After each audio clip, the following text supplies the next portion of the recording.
All right, hello everybody. Welcome to Head, a Star Wars podcast. This week we've got, is Han Solo Force sensitive? Did Luke fail at the cave? Who could actually beat Count Dooku? But first, we actually have George Lucas might be returning to Star Wars. You think he is? We're going to find out right now. You're listening to Head, a Star Wars podcast. Two fans, two generations, all things Star Wars begins now. All right, well, hello everybody. I'm Eric Vansel, and as you can see, it's just me tonight. So I'm really going to be counting on you guys in the chat room, and hopefully, I was told that the chat wasn't working last week. Hopefully we got it working this week, but you know what? I've got my phone out, so we'll see. All right, so as promised, we're going to talk about the big news this week, that there's rumors all over the place that George Lucas may actually be returning to Star Wars. Think it's true? Let's talk about it.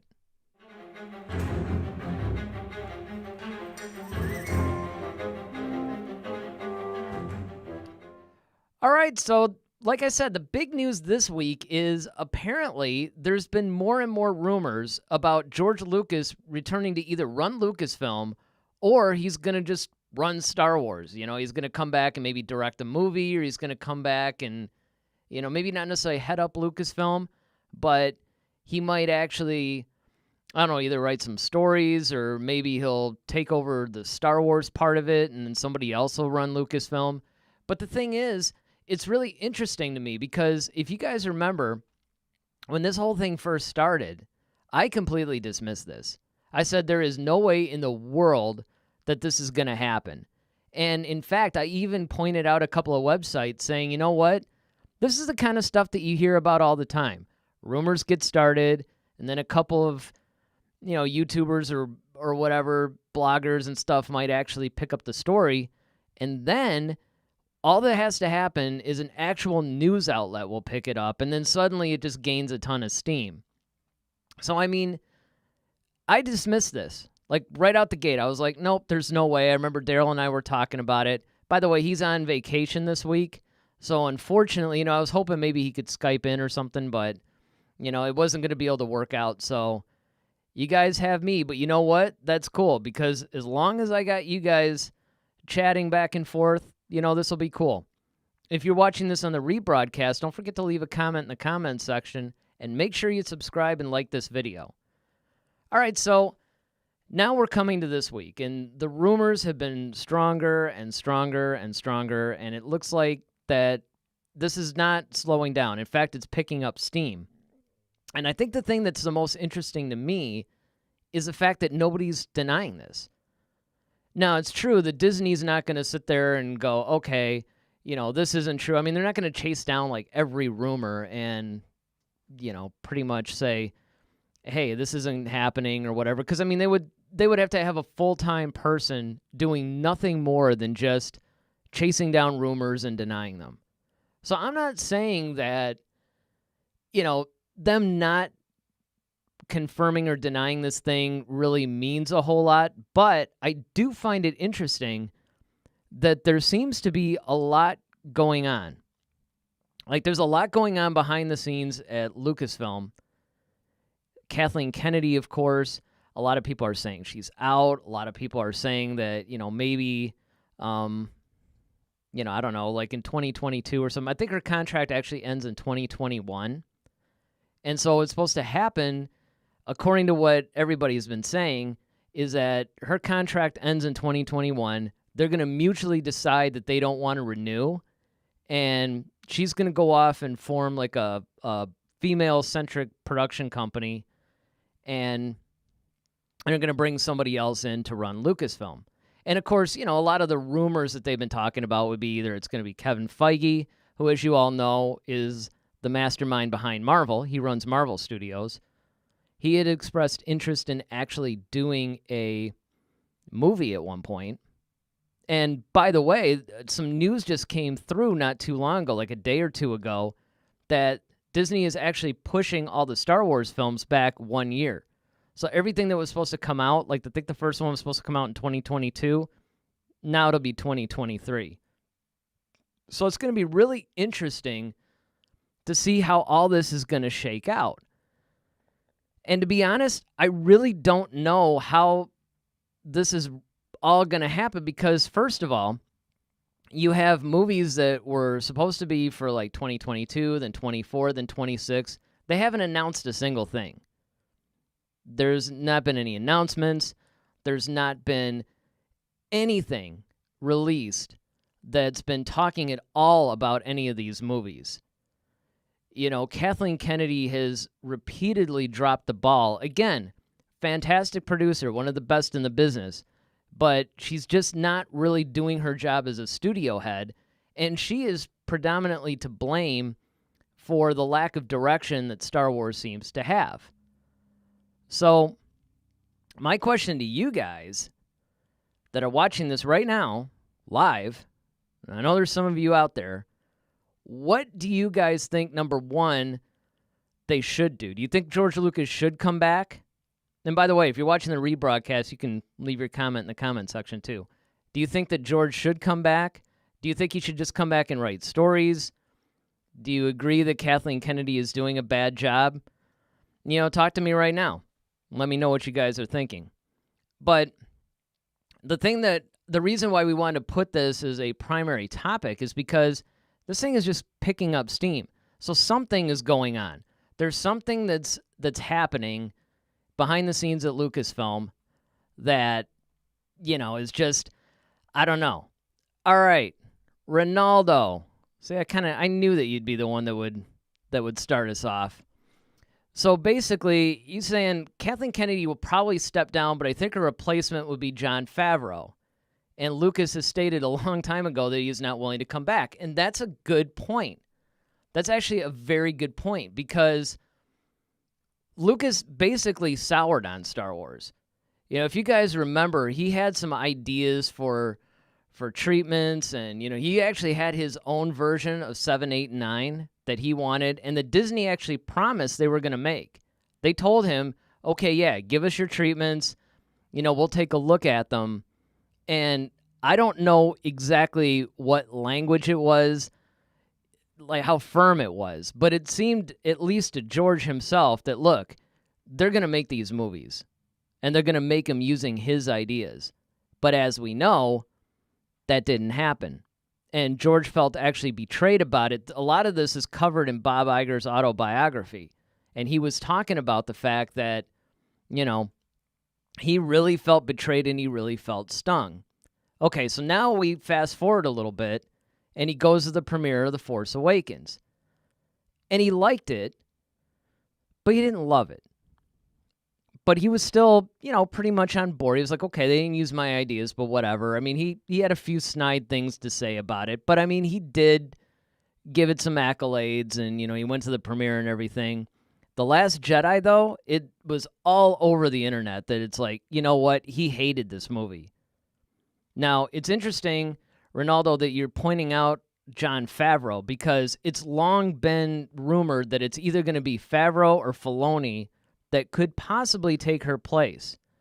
On the other hand, don't forget about Kevin Feige, because Marvel's starting to, I don't really want to say wrap things up, but I mean, Marvel is winding down to a point that it would make sense for Kevin Feige then to step in and start to run Lucasfilm. And the other option is they could just get a third party. They could just get some other person that, you know, maybe we don't know of or whatever, but they could get somebody to run it. I've always said that what I would like to see happen is maybe even if you get somebody else independently to run Lucasfilm. Because, I mean, honestly, as long as the person is a good, responsible studio head, that's really all you need. I mean, honestly, you need Filoni to cover the whole story group. That's what you really need. You need somebody like Dave Filoni, because Filoni really understands Star Wars. Filoni knows what about it. He gets it. He studied and trained under Lucas. You know, anytime you listen to this guy talk about Star Wars, it's incredible. I mean, you really start to feel inspired, and you're like, okay, this guy gets it. Not only is he a fan, but he also really understands all the little intricacies that make Star Wars what it is. And I think that that's the problem that happened under Kathleen Kennedy. I think she just doesn't get it. And she doesn't, I don't really want to say she doesn't love it, but at the same time, I don't know. There's just something about the way that she talks about it and everything where you just don't, you feel like she's just loving the profits that she's making from it, but, it doesn't really matter. And I think that that's the biggest problem that Star Wars has faced this whole time. And this is how these rumors get started. But what's interesting to me is that, these things are starting to gain traction. I mean, every time you turn around, it's, Lucas, is doing this or he's doing that. He has been visiting the set of The Mandalorian. He likes that. He helped a little bit with Baby Yoda. I have no doubt in my mind that in Season 2 of The Mandalorian, we're going to find out a lot about Baby Yoda's species, probably his actual name. Even though, let's face it, I don't think any of us are going to stop calling him Baby Yoda. But these are the kinds of things that I think it's important, for people to really understand. First of all, whenever you're looking at a story like this, you really have to put it into perspective of what's going on. Okay, so The Last Jedi is where all this stuff started. The Last Jedi is where, this is where the fan base started to split. Because if you remember, they actually had a pretty good reaction to The Force Awakens. I mean, the worst thing that was said about The Force Awakens is it's a little bit derivative. But again, and this is something I point out all the time, you think it's derivative until you really start to understand storytelling. There's beats, there's rhymes, it follows a certain cadence. There's storytelling types. There's the 3-act system. I mean, there's all kinds of different things that go into it where, from a technical perspective, it wasn't that JJ was ripping off The Force Awakens. It was A New Hope. It was really more like he's using a lot of these same story beats and not necessarily retelling the story in a ripping off manner, but more like a reminding people about what they loved about Star Wars in the beginning. Because don't forget, a lot of people, everybody now is all like, yeah, George Lucas should be the one running Star Wars and, let's get him to do the stories. Let me just bring up 2 things really quick here. One, don't forget, this is the guy that wrote the prequel trilogy. And again, I actually like the story of the prequels a lot. The execution, though, falls a little bit flat. And it's funny because the other day I was watching an interview that these podcasters did with Mark Hamill. It's funny because at first I'm like, how did they get Mark Hamill on this show? But then I found out these are the guys that are actually writing the Marvel movies and stuff like that. And so I'm like, okay. I'm trying to remember what it was. I think it was the Russo brothers, actually, that had this podcast where it really looked more like a Zoom meeting, to be honest. But, they had Mark Hamill on there, and it was really fascinating. I mean, he was talking about The Empire Strikes Back, because that's what they were focusing on. They were focusing on The Empire Strikes Back. And again, he was talking about the storytelling about it. It's like when Star Wars came out, he was passing around the scripts and, showing it to friends and everything. Because, when Star Wars came out, nobody cared. Nobody knew this was going to be some big cultural phenomenon. Everybody just, okay, it's this weird, goofy little movie that nobody really understands. And he was actually trying to get validation for it. He was trying to figure out, like, do I really want to do this? I mean, and he was asking George things like, well, what's the motivation for the character? What's some of the backstory and all that? And George looked completely horrified that Mark was asking him this. And that's a perfect example of what I'm talking about, that George is not really a director or an actor's director. Okay, Ronaldo's got some more things to say here. I also had the feeling that the whole hate he received back in the prequels really affected him. Absolutely. 100%. In fact, he's even made comments over and over, that referencing the hate that he got from the prequel trilogy. And that's why I would be surprised if he would come back and do this. That was one of the things about this rumor that really struck me as odd. I'm like, do you really want to subject yourself to it? But let me put this out to you, though. Think about it like this. There is the hate that he got from the whole prequel trilogy and, fans going, you ruined my childhood and all this crazy stuff. But on the flip side of that, he's watching something that he created. Okay, he's watching something that he created, he wrote, this came from his mind.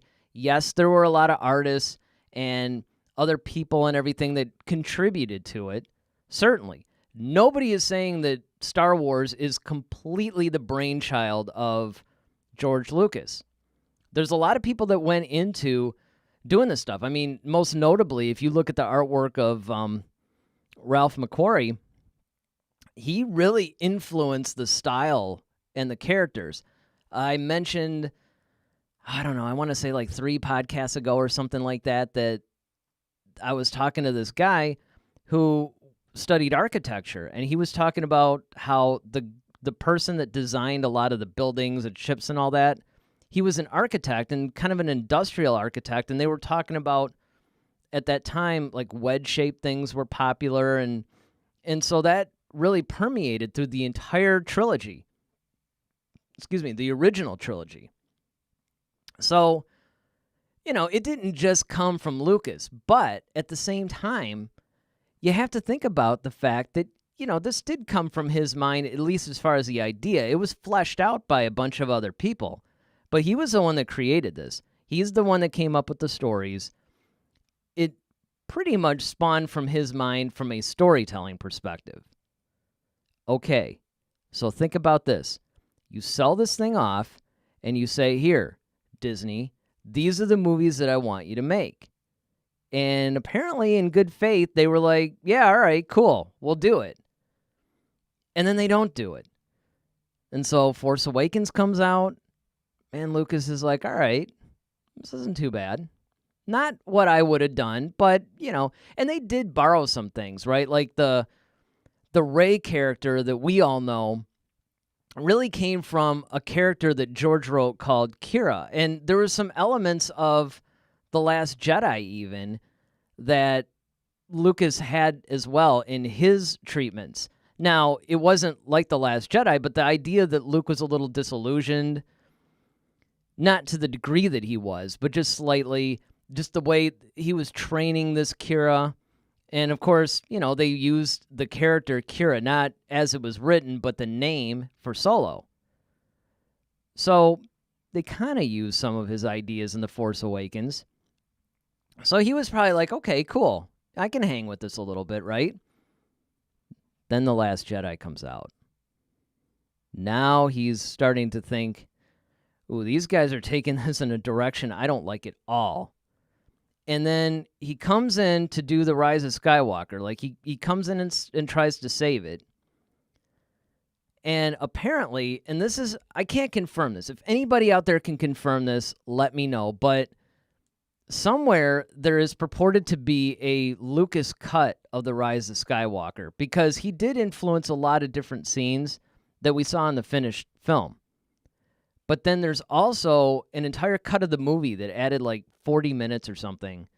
And there were things that occurred that I think would have actually explained some of the things that we saw in the theatrical cut. And apparently Lucasfilm has this. And they're going to be doing, there's rumors that they might release this or they might never release it. But the fact that if it even exists, right, you got to think from George's perspective. So even though he was burned by the prequel experience and all that stuff, there's another part of me that thinks, you know what? If he really feels that these guys are completely destroying his creation, that might bring him back. Now, Ronaldo also says, for me, it's like Rian Johnson coming back to direct a movie. Why would he? Yeah, but don't forget, though, that one of the few things that they have talked about in, recent months maybe, is the fact that Rian Johnson is still supposed to be doing this sequel or this trilogy. Now, we don't know what the plot is. We don't know anything about it. But as recent as a couple of weeks ago, I read something where Rian Johnson said, you know what, this thing is on still. And I'm with you. I mean, if I were Rian Johnson, there is no way in the world I would want to come back to that whole thing. Who else did they... Oh, and here's something interesting. You have a lot of the sequel trilogy actors now coming out and voicing their whole disappointment. Now, remember, Mark Hamill was one of the first ones. He came out in, oh, goodness. He came out way back in, I think it was like even The Force Awakens. He didn't like the fact that he wasn't there until the last, I don't know, few seconds of the movie, basically. But then in The Last Jedi, while they were making it, everybody left it alone. But then when it started to come out and it was getting some press or whatever, he really was disappointed in that movie. I mean, he was completely disappointed in the way that, it was being handled, and I mean, all kinds of stuff. And so consequently, once again, you have a situation where now all the sequel trilogy actors are coming out. So Mark Hamill was the first.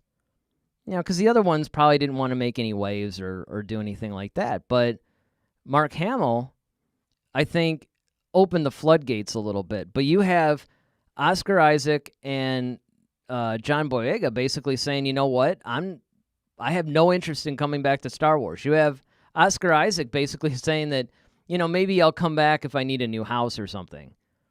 Boyega's really been pretty critical of Star Wars as of late. Daisy Ridley hasn't really said much, but you could tell that she's a little disappointment. My mom's tuning in. My mom, she's saying, would you like to see Lucas come back? Well, that's a good question because I've been framing all this, but I haven't really actually given my opinion yet. Part of that is because I really want to just paint the picture and show everything. Like, there's a lot of YouTube channels out there right now that are giving a lot of Star Wars news. And as you guys that regularly watch this show know, we're more about the discussion. Anybody could give you the news and maybe a little bit of an opinion piece, but we like to actually really talk and dissect and get into this stuff. So I wanted to properly frame this before I started giving my thoughts on it. Maybe we'll actually give Daryl a chance if he ends up watching this, or, if he watches it later, maybe he can leave something in the comment section or whatever. But I actually think that Lucas should not come back to run Lucasfilm. See what I did there? I think that he should come back and oversee the story group. Or maybe write stories or contribute. Now, that's not to say that if he did come back, that I wouldn't like it. Okay, so if Lucas actually came back, they announce it tomorrow, right? They say, hey, George Lucas is coming back to, to host Star Wars, or not host Star Wars. I mean, listen to me. Now I'm actually thinking of like, hey, there you go. Maybe he should do his own podcast, right? All right, Fitness Trainer 845 says, George Lucas, the advisor, is better than any official role. Absolutely. It's exactly what I was just saying, too. That's what I honestly think should happen. Because, and this is what everybody tends to forget about George Lucas, and I was bringing this up earlier, is that people have a tendency to romanticize Lucas. In the prequel era, as Ronaldo pointed out, it's like, everybody was blasting him. Everybody was, saying, oh, he ruined my childhood. He was terrible. The prequels are terrible. And so he sells off Lucasfilm to Disney, right? And so now everybody's like, yes, other people can finally actually see all these movies now. And, other people can actually make them. Because that was one of the things that I was saying. When Lucas actually announced that he was going to stop making Star Wars films after Episode 3, and then, of course, we got the first episode of The Clone Wars that was released theatrically the following year in 2006, which, to be honest, at that time, I wasn't 100% in love with it. I thought it had potential, but Ahsoka really bothered me, like something fierce. And then you know, it was kind of like, okay, there are never going to be any other Star Wars movies. And of course, I was an avid reader of the expanded universe, which is now called Legends. I loved it, man. I thought there were some great stories that you could tell. And I'm like, it's too bad they can't make some of these into movies. It's too bad that Lucas won't license, the whole thing out so other filmmakers can come in and actually do Star Wars stories. And essentially what that would amount to is more like, like the standalone films.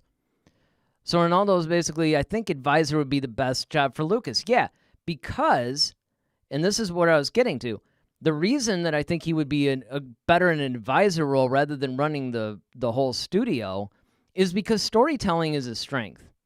That's the problem with him as a director. It's not like he doesn't know how to direct, but the problem is he doesn't know how to direct the actors. He doesn't know how to talk to them. He doesn't know how to bring out the best in them. And the fact that he directed all 3 prequels or prequel movies is proof with the wooden performances and everything, and then add to that these guys are like acting around green screen. It's like they don't even know. You might have like one actor and it's this wall of green, and then he's trying to convey like, okay, now you got to pretend that all this stuff is happening. And remember, guys, this is the early days of this kind of thing. Lucas was actually the pioneer, and that's another strength that he has. He created THX. He revolutionized the whole digital filmmaking. There's all kinds of things that you can attribute to this guy as far as the technology of filmmaking.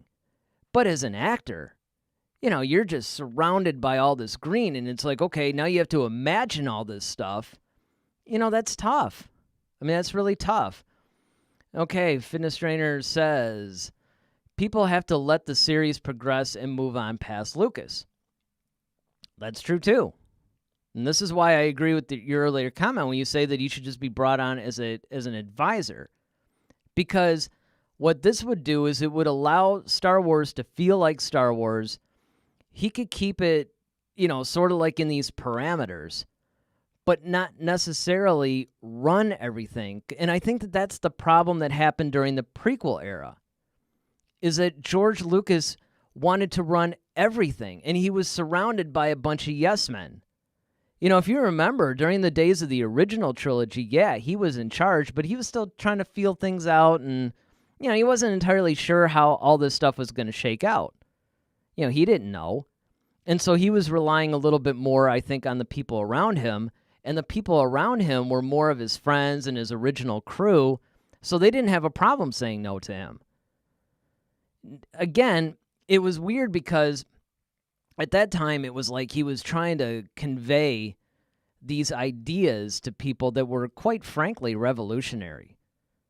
You have to put yourself back into the mindset of the original Star Wars. Now, that's why with the show, when, Daryl and I are co-hosting it, it's sort of like that 2 fans, 2 generations. Well, that's because he came along, to Star Wars in the 90s. I was there from the very beginning. The whole movie started out because my parents were actually good parents. My dad had to go out and see it first, to make sure there was nothing, crazy in it or whatever. And then when he saw it, he came home and he was just like, man, you got to see this movie. And he took me to see it. And this is 1977. And because it was May, I was still 6 years old. So, imagine that. A 6-year-old seeing Star Wars A New Hope for the first time. I mean, it was mind-blowing. And all the time, like I brought up that interview with Mark Hamill when he was doing that podcast the other day. He was saying, look, nobody knew what to make of this. Nobody. This is all coming from Lucas's mind. Everybody's like, I don't even understand this. I mean, Mark Hamill even said, he questioned Lucas. He said, is this a parody? Am I supposed to play this like a Mel Brooks film? Because he didn't know. Because nobody knew. Ronaldo is like, yeah, we fans need to move on. A good man once said, let the past die, kill it if you have to. And I don't doubt that part of that was somewhat allegorical to the whole Disney Lucasfilm thing. I don't know if, Rian Johnson put that in there to directly reference that, but at the same time, I mean, who knows? Because that's part of the problem that Star Wars has. On one hand, and by the way, this is totally to blame on the fans as well. Because here's the thing. Think about it like this. Force Awakens comes out. Everybody's like, yeah, Star Wars is back. This is cool. But felt a little too much like 4. It's a little derivative. It's a little too repetitive. So then Rian Johnson comes along. He's like, okay, let's move Star Wars in a new direction, because that's what everybody was saying. Yeah, make it darker. Make it cooler. So he does it, and then everybody goes crazy. This isn't Star Wars. You ruined Star Wars, and, all the fan toxicity that happened. Okay, now, in my opinion, and you guys let me know what you think, but in my opinion, even though, again, I actually like The Last Jedi. Let me just put that out there right now. Okay, so full disclosure, I did like The Last Jedi. I didn't love it. In fact, Daryl and I saw it together, and when we came out, unlike any other Star Wars film that we had seen together, because he and I started seeing Star Wars movies together with Episode 3, I think. Okay, granted, it wasn't that many. But same thing, no matter who I saw it with. As soon as the Star Wars movie ends, we're coming out of the theater, all we're doing is talking about it. Oh, man, wasn't it cool when they did this, and wasn't it cool when they did that? When The Last Jedi, when he and I went and saw that, yeah, we were dead silent. Dead silent. We get in the car, we're driving off, nothing.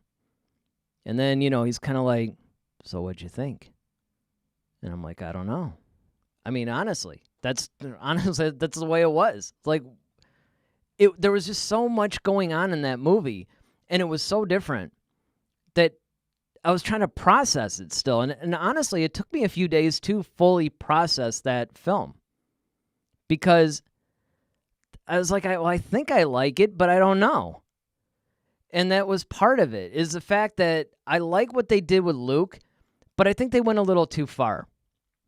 And that's the problem. I like the idea that he was disillusioned, because if you think about it from a story perspective, it makes sense. I know everybody wanted to see him ignite the green and, go crazy. In fact, I'll tell you something.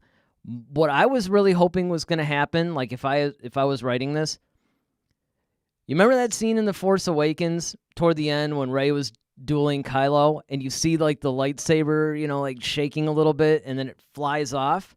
Well, it flew into Rey's hand. What I was hoping was going to happen was that it actually flew into Luke's hand, and that Luke would then essentially send Kylo to school. Now, that didn't happen, and that makes sense. But, that's just the way it goes. Ronaldo basically says, I love The Last Jedi. It's my third favorite Star Wars movie. And that's it. And if you think about it, that's how most people are viewing it. I mean, you either love the movie or you hated it. You get some people that are falling in between. And I think that I probably fall into that category about the in-between. But there were some really cool elements to The Last Jedi that I thought were really good. I definitely loved the fact, like I said, and I think this is the thing that caused all the fan toxicity. It's what they did with Luke. Now, I wasn't really overly enthused with the whole Canto Bite thing. I thought that was kind of unnecessary, and if they were going to do it, I would have liked to have seen them handle that a little differently. But again, I get it. And I actually, like you, I actually put The Last Jedi pretty high up on the list as well. It's not quite that high, but it is pretty high. And that's because they took a lot of really cool chances with it. And again, I think that that's part of what needs to happen. But the other side of that is that, maybe they went a little too far. And I think that that's maybe fans weren't ready for that. Because if you really think about what Star Wars is all about, Star Wars has very definitive rules. Okay, it has different elements that make it feel like Star Wars. And I brought this up last week too. a lot of people forget that Star Wars is not a science fiction film. It's a fantasy film. It's a fantasy with sci-fi elements. And in fact, this is something that Mark Hamill brought up on the podcast that I keep talking about. He was like, you know what? People keep thinking it's sci-fi or whatever, but if you actually didn't set it in space, if you took a story of A New Hope and you set it on a farm on Earth somewhere, and you gave everybody swords and bow and arrow instead of lightsabers, it'd be a fantasy film. Because the whole thing is the hero's journey. It's, it's a lot of the things that make up fantasy. It's a fairy tale. And that's what people forget also is the fact that this was initially made for kids. This wasn't, even though I think that they could push it into some adult themes, and they do that a little bit with The Mandalorian. I think The Mandalorian is actually made more for the adult, the adult audience. But in its essence, Star Wars is kind of a moral of the story kind of a thing. It's teaching us a lesson. It's following a particular character. They run into some obstacles. They learn a little bit of things. I mean, it's very much that kids like fairy tale thing. But see, what happened was, and this is what I think George Lucas doesn't understand, is the fact that he just created this really cool universe. It's like, yeah, we get it. It's for kids. And if you think about it, when we were all watching this, the first generation I'm talking about, like my generation, that was basically what it came down to. We were all kids. We were like little kids, like 6, 7, 8, 9, 10, maybe up to 14, 15. But even back then, I saw that I was loving it. I turned to my dad, who at the time was like, late 30s, and he was loving it. And then, I think my grandmother went with us to see Return of the Jedi finally. She was loving it. And so what you see is that this is a multi-generational experience, and everybody loved it no matter what the age. And I don't know if Lucas actually thought that was going to happen. And that's the paradox. That's the problem we keep running into with Star Wars, is that people want it to grow, but they're not understanding that you can have it grow, but yet stay within certain parameters. Now, if you guys have read any of the books that are now Legends, or if you've read any of the books in the new canon, let me know right now in the chat. And don't just let me know that you've read any of them. Tell me what books specifically you have read, if any. If you haven't read any of the books in either the new canon or, the old Legends, chat that too. Let me know. Let me know what's going on so I know where you guys are at. So as I'm talking about this, I have some sort of frame of reference. But essentially, the books had some really good stories to them. They felt like Star Wars, but yet they expanded the universe. In fact, that's why I think that the old Star Wars Legends books were actually called the Expanded Universe. And in fact, Timothy Zahn, the very first ones that were written, well, I won't say they were the first ones that were written, because, to be fair, Splinter of the Mind's Eye and Shadow of the Empire were written pretty much during the time of the original trilogy. In fact, if I remember correctly, Splinter of the Mind's Eye actually took place in between 4 and 5, and it was released before The Empire Strikes Back was released in theaters. And oh man, I remember, this is so cool too. I actually had this comic, right? Because at the time when A New Hope came out, they used to have like these giant size comic books, and I mean they were really big. They were like as big as your head or something. And they broke A New Hope into 2 parts. And so they were like 2 giant-sized comic books, and I had those. Because when I was a kid, I collected comic books like crazy. I mean, I loved them. I was trading them. I always seem to trade the wrong ones. And it's funny, because a lot of the ones I've traded, like I actually have Wolverine 1, and yeah, it's worth like $1,000 at some point right now. I mean, it fluctuates depending on, the year and the demand and all that stuff, but it always is pretty high. And I traded it probably for something stupid. But another comic I had was right before Empire Strikes Back came out, they actually created what amounted to an Empire Strikes Back graphic novel. And I mean, it was beautifully illustrated. You can find it on eBay, if you look. And in fact, on my Twitter page, I have a picture of me as like this little kid holding it.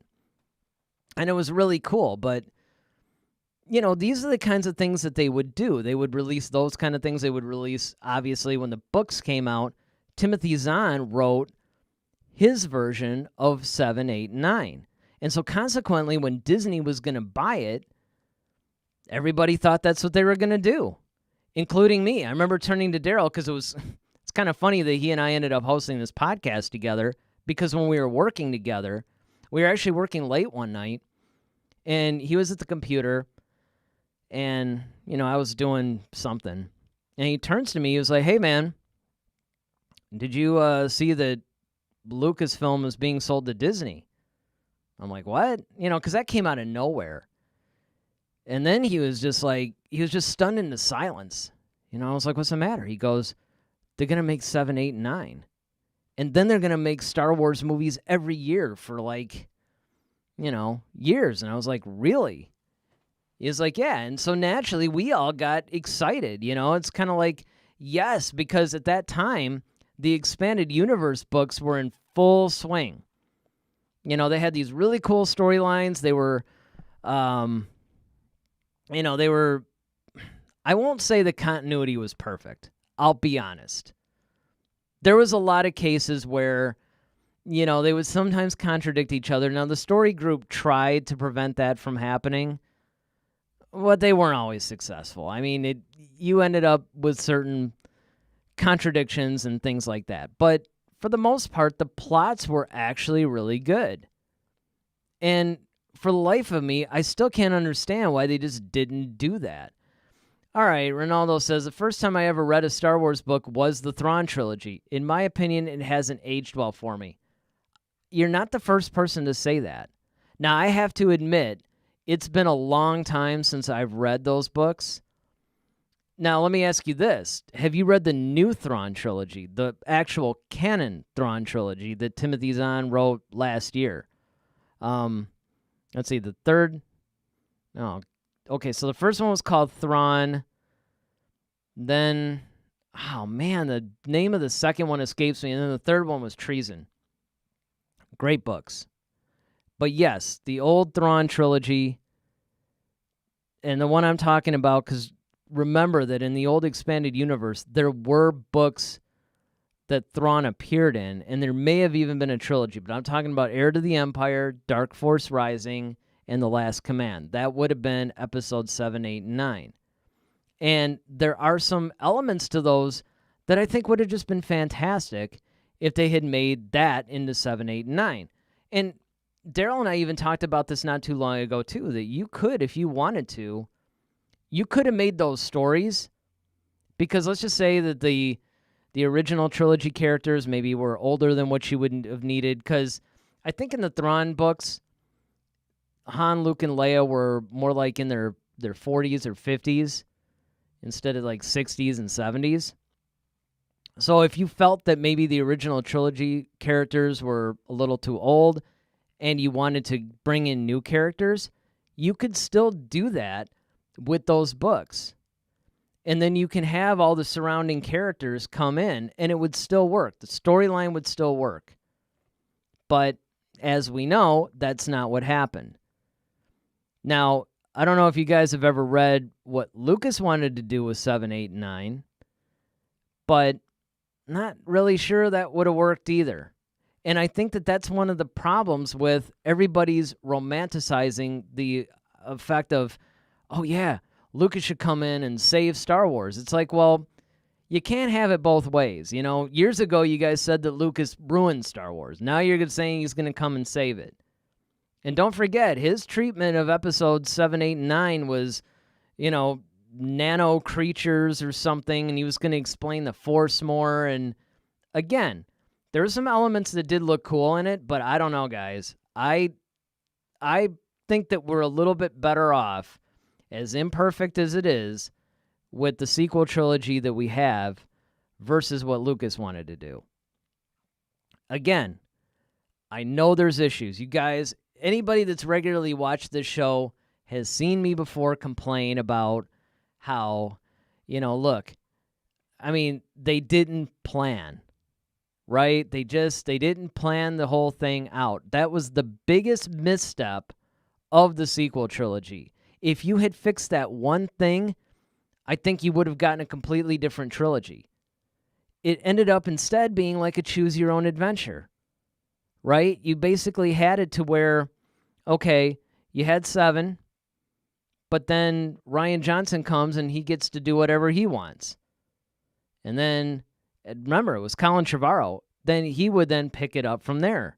What they should have done is they should have gotten the 3 directors, because they had chosen them right from the very beginning. We knew it was going to be JJ. We knew it was going to be Ryan. And at the time, we knew it was going to be Colin Trevorrow. They should have gotten those guys in a room with the writers and said, okay, let's flesh out a basic story. Here's the beginning, the middle, the end. Act 1, Act 2, Act 3. And by that, I don't just mean within the movie itself. I mean, Act 1 is Episode 7, Act 2 is 8, Act 3 is 9. Come up with a basic story arc. Then leave it up to the directors how they want to fill it in. Okay, so what you do is you say, okay, listen, guys, here's what happens. You start here, but you got to bring us to this point. Okay, now you hand it off to Rian Johnson. Okay, Ryan, cool. Now you have to pick it up here, and then you have to bring it to this point, and here's some things that has to happen in between, but how you get there is up to you. You could do whatever you want. You can do it in your own style, but this is basically what you have to do. There's certain points that you have to meet in order to get us there. I think if you had done that, you would have ended up with a more cohesive story. But that didn't happen. And that, I think, more than anything, is where the whole sequel trilogy suffered. I don't think it was because George Lucas wasn't in charge of it. Now, do I think we might have gotten better stories if Lucas participated more? If he had worked with the directors? See, that's what I think should have happened. I think that Lucas, instead of just selling off Lucasfilm to Disney and say, okay, here's some treatments, cool, have at it. I think what they should have worked out was let Lucas play somewhat of a role. Now, to Ronaldo's point, I think that's true. I think Lucas maybe soured a little bit, and maybe that's why he decided not to do it. Because remember, he was actually going to make the movies himself. That's something that was a little known fact, by the way. People didn't know that. That came out, I think, in Bob Iger's book. It may have come out a little bit before, but nobody really expected that. He was actually going to make 7, 8, and 9 when he owned Lucasfilm. That was a surprise to everybody. But that ended up coming out. Well, okay, so he decides to sell it off. Cool. Whatever. But what they should have done is try to convince him to stay on as an advisor or a consultant or something along those lines. And then that way he could have eased it off. Because again, in order for Star Wars to survive, Star Wars definitely needs to move on past the original trilogy characters. It needs to move on beyond George Lucas's influence. But that doesn't mean that you take it, that you violate everything that Lucas set up. Because remember, there are certain things that make Star Wars feel like Star Wars. And I think that this is what everybody has a tendency to miss. All right, this is the thing. Star Wars is not the same as Marvel or some of these other franchises like Harry Potter or whatever. Number one, you have source material for that. Or Lord of the Rings. Same thing. I point this out all the time. There's source material for that. Essentially, they're adapting this stuff. It's not, out of the clear blue sky. And the other thing is, the original trilogy is so beloved because it's a familiar thing. It's influenced by Joseph Campbell. It's influenced by the whole hero's journey thing. What's the guy's name? It's there's like samurais and like a shogun kind of thing going on. There's a spiritual element to it. There's all these themes that are timeless, and it's all wrapped up into this space opera. And essentially, it was a perfect storm, too, because everybody was ready for this. Because you have to remember that movies at the time in the 70s were somewhat bleak. We were seeing the end of the Vietnam War. People were a little bit despondent. The big thing in the 70s was the anti-hero. So along comes Lucas with his classic good and evil story and his classical inspired, soundtrack. And it's pretty much the antidote of what everybody needed at that time. So, here is the thing. Is Lucas returning to Star Wars?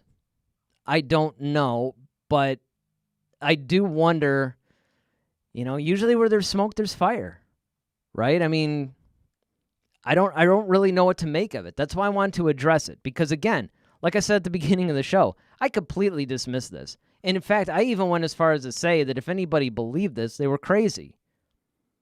Well, a lot of people are picking it up now. But a better question is, should Lucas run Star Wars?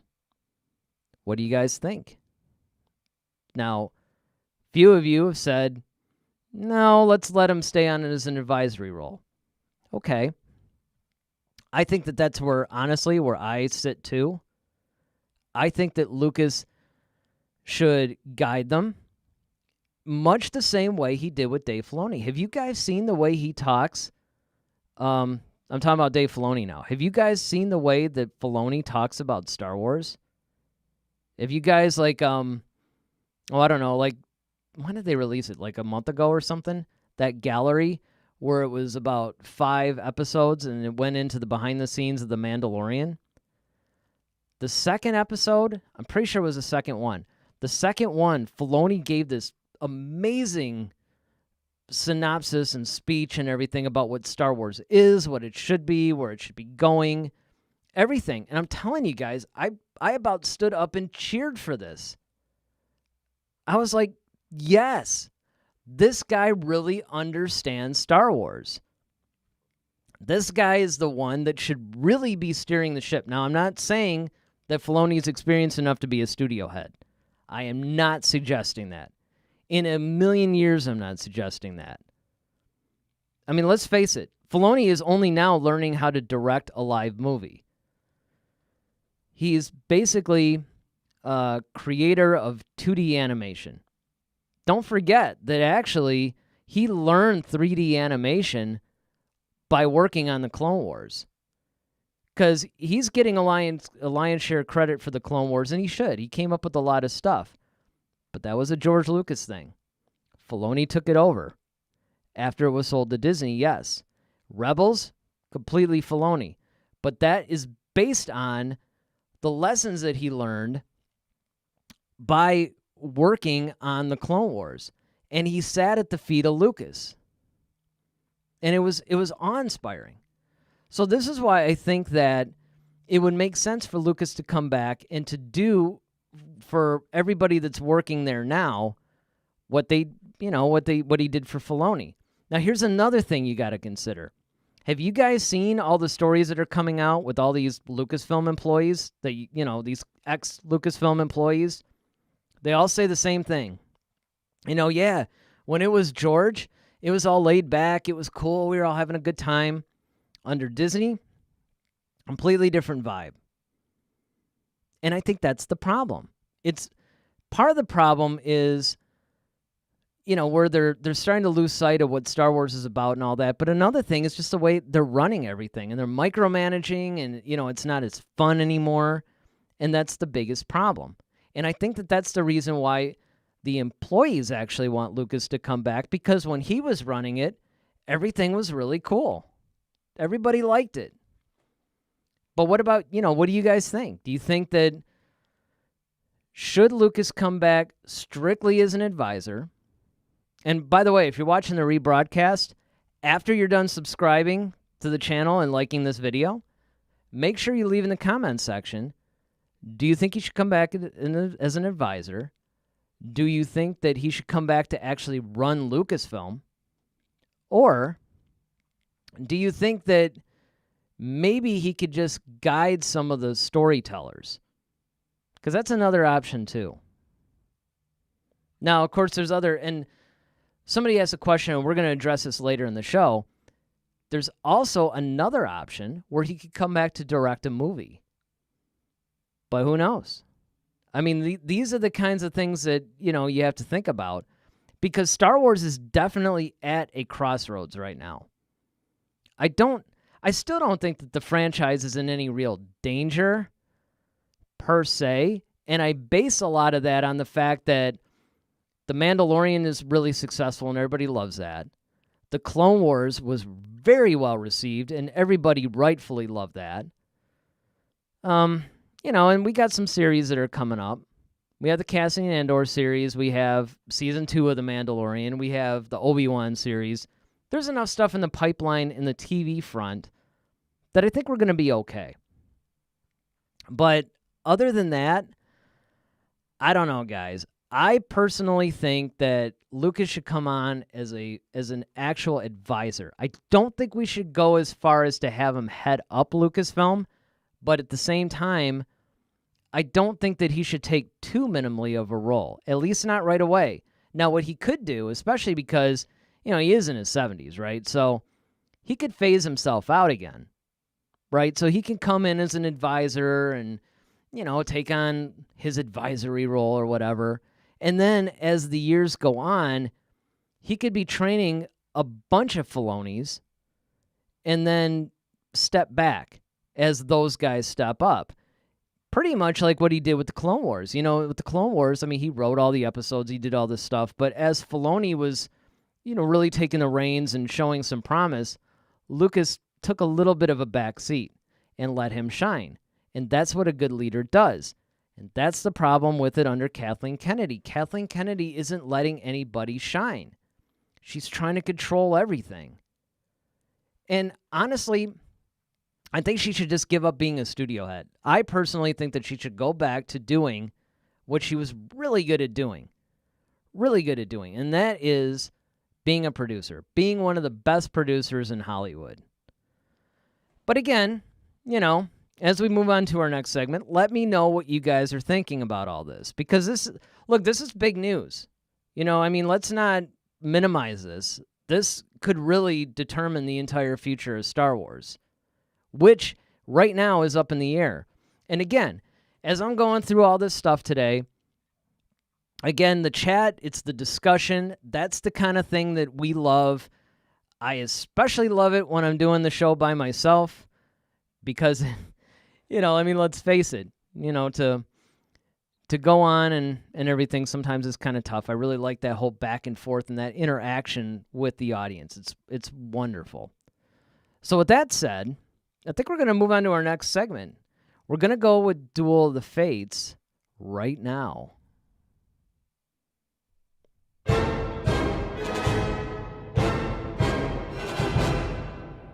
All right, so this week on Duel of the Fates, it's a little bit different. Now, for anybody that's tuning in that's actually new to the show, and this is where, and again, it's usually there's two people hosting this thing, so this is where we would debate a particular thing. It's usually a this versus that kind of a situation.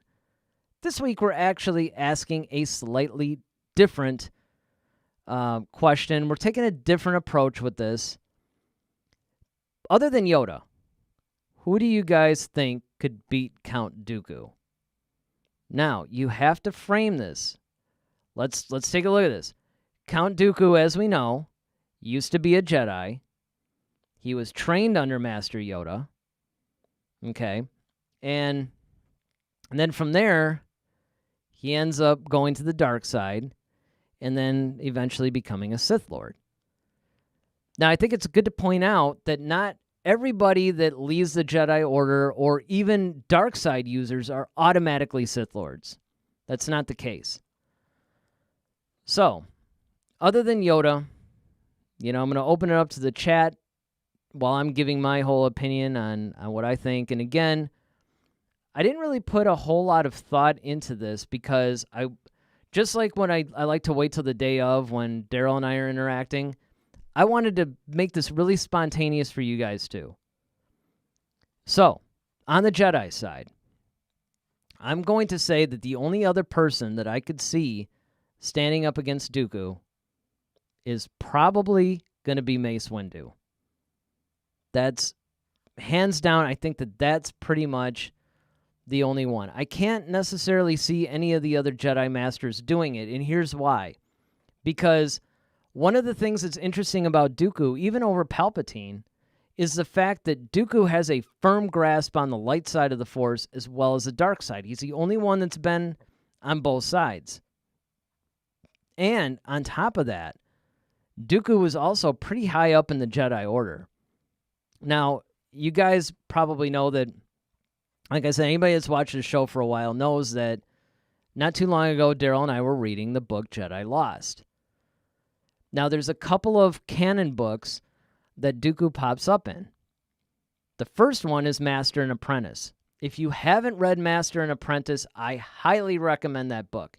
Basically, what that book talks about is the early days of Qui-Gon and Obi-Wan and how they had somewhat of a bumpy relationship. When you first see them in The Phantom Menace, you're basically watching them and, you could tell they kind of have a different way of going about things. But, I mean, they're pretty agreeable. They're doing their thing. Everything's cool. Obi-Wan respects Qui-Gon, even if he doesn't agree with the way he does some things. In Master and Apprentice, it was a little bit different story. You find out that the origin of that was very different. Okay, very different. You find out that Obi-Wan really vehemently disagreed and sort of regretted the fact that he was even under, blanked. Qui-Gon. Got all these characters swirling around my head. So, he kind of blanked that he was even under him, right? And then, of course, on Qui-Gon's side of things, he's just all like, man, I don't know if I'm the right teacher for this guy. And he was actually going to recommend that somebody else instruct Obi-Wan. So they started out really bumpy. Well, anyway, Dooku is mentioned because, as you guys know, that, Qui-Gon studied under Dooku. Dooku was Qui-Gon's master. And so, you know what? I mean, you get a little bit of a glimpse into what Dooku was like as a Jedi, a light side Jedi teacher. But where you really get the insight is in the book Jedi Lost. Now, Jedi Lost is another one of the unproduced Clone Wars episodes that was supposed to be done in season 6. The thing is, there's been a bunch of those episodes, right? Dark Disciple, which ended up being one of my favorite books to read of all time. That was actually an unproduced Clone Wars episode. There was a bunch of them. What we ended up getting in season 6 was only like a handful of the episodes that we were supposed to get. So, Jedi Lost was one of them. And it basically went through what Dooku was like when he first started in the Jedi Order all the way to when he turned into a Sith Lord. And it was great. So let's see. Ronaldo, I agree. Mace beat Palpatine, so it makes sense. Now I want to open this up. Do you guys think that Mace actually beat Palpatine? Because there's a little bit of, did Palpatine kind of lose to him on purpose sort of thing in order to convince Anakin to go to the dark side, which I think is a commonly accepted one. But I don't know, because to me, it looked pretty much like Palpatine was really struggling and he was trying. But, who knows? I think that if I remember the commentary that Lucas gave, I think that he was talking about how, Palpatine was just making it seem like he was going to lose. And then we all see what happens, right? Hang on, guys. Yeah, when I do this show by myself, it's a trip, let me tell you. All right, so it could be that Mace legitimately beat Palpatine. I think that Mace is strong enough, too. A lot of people underestimate Mace. Don't forget, he was a second in command to Yoda. And I think that Mace is another one. If you guys remember, he actually uses a little bit of the dark side when he fights. He has a little bit of that going on. And I think that that's the key right there. The key to Dooku's strength is the fact that he's both light and dark. He calls upon both. Now, granted, I think that he calls more upon the dark side. Don't get me wrong. I'm not suggesting that, Dooku really... In the whole Jedi Lost book, though, he did seem to... he would reflect on his time as a Jedi, and he seemed to feel some things. It's actually really interesting. I mean, if you guys have never read the book or anything like that, if you're interested in the Count Dooku character, you really totally need to go out and get this book. Now, I'm going to warn you, though. It because it was an unreleased Clone Wars episode, unlike Dark Disciple, which was totally written in a novel form, unfortunately, Jedi Lost is totally in script form.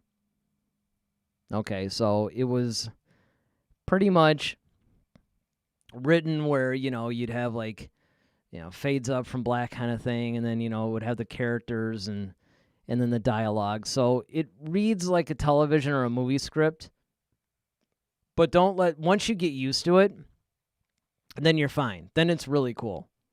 I highly recommend that book.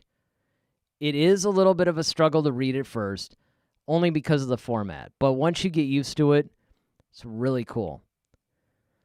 But, I mean, with Yoda being the most powerful,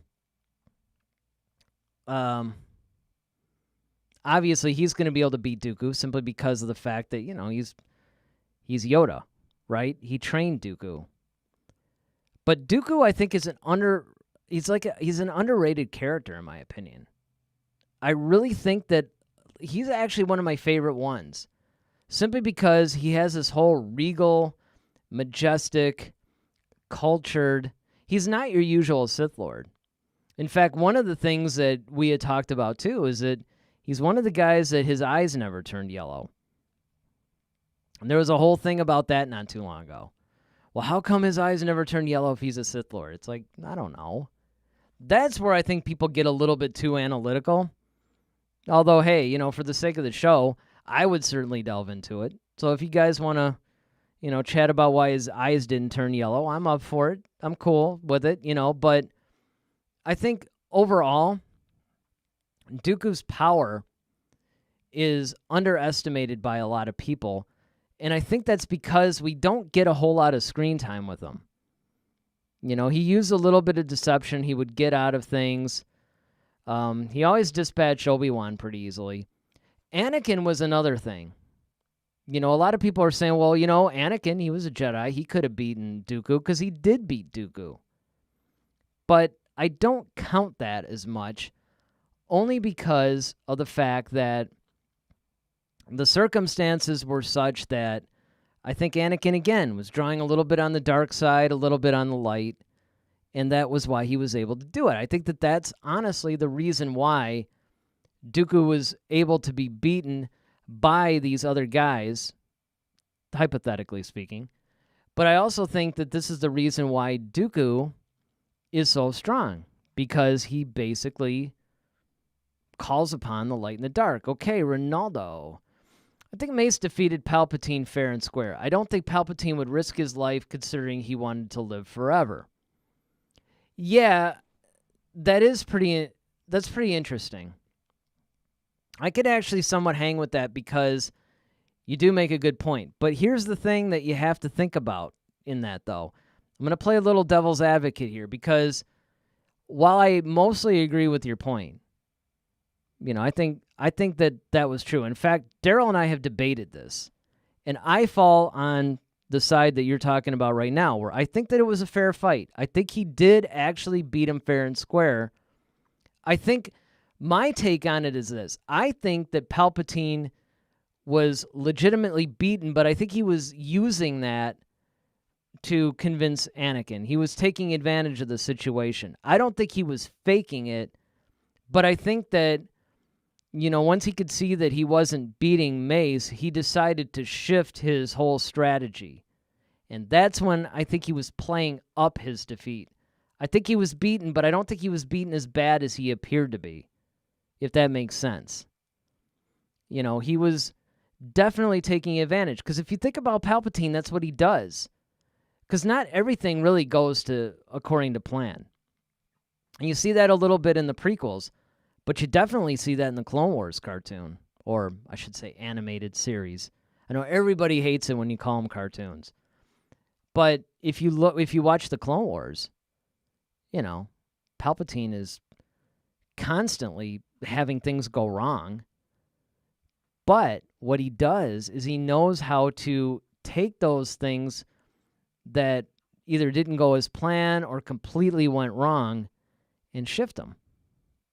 So it works to his advantage. So I don't know. I think that perhaps Mace actually beat him, but once again, it's tough. And this is why it's really difficult to do these matchups, right? I mean, you constantly get this stuff. Okay, well, who would win this versus that? And look, we're guilty of doing it here on this show too. I mean, this whole segment is basically that. Now, granted, I mean, a lot of times it isn't just matching up characters. A lot of times it's, which would you rather have, the Millennium Falcon or the Ghost, or, things like that. Sometimes they go even deeper than that. But a lot of times, yeah, it's matchups. Like Ayla Secura versus Shakti. That was one that we did recently. And it's difficult. We brought it up during that matchup, too. It's really difficult because there's not a whole lot of source material for this stuff. You basically have to go either, you got the movies, you have the Clone Wars animated series, you have Rebels, now you have The Mandalorian, you have some comic series, you have some books, but it's a lot of times you don't always get what you need information-wise in order for you to say definitively, yes, this person could beat this person. So when you ask a question like, well, who could beat Dooku other than Yoda? First of all, if you really think about it, Yoda is obviously more powerful, but even that, it was kind of a draw in a way. Dooku basically saw that if he had stayed in that battle, and I'm talking about the battle in Attack of the Clones, if he had stayed in that battle any longer, he probably was going to lose. And so I think that's why he was just like, you know what? I'm done. I'm leaving while I still can. And that is actually a sign of a good, I guess, like a good strategist. I think that's one of the things that Dooku was better than a lot of people, and he doesn't get a lot of credit for it, is he was a really good strategist. Now, compare that to Grievous, who was a little bit more cowardly, right? Grievous talked this really good game and everything, but as soon as things started, not going his way and going south, he basically would run. And it was really more based on self-preservation than strategy. Dooku, on the other hand, definitely employed strategy. And I think that that's the important thing when you look at things like this. Whenever you're looking at these matchups, you can't just look at their attributes, because that's what we have a tendency to do, right? It comes from the old, I don't know if you guys ever played Dungeons and Dragons, but, you would have a character or whatever, and, here's all their attributes. What's their strength? What's their endurance? What's their intellect?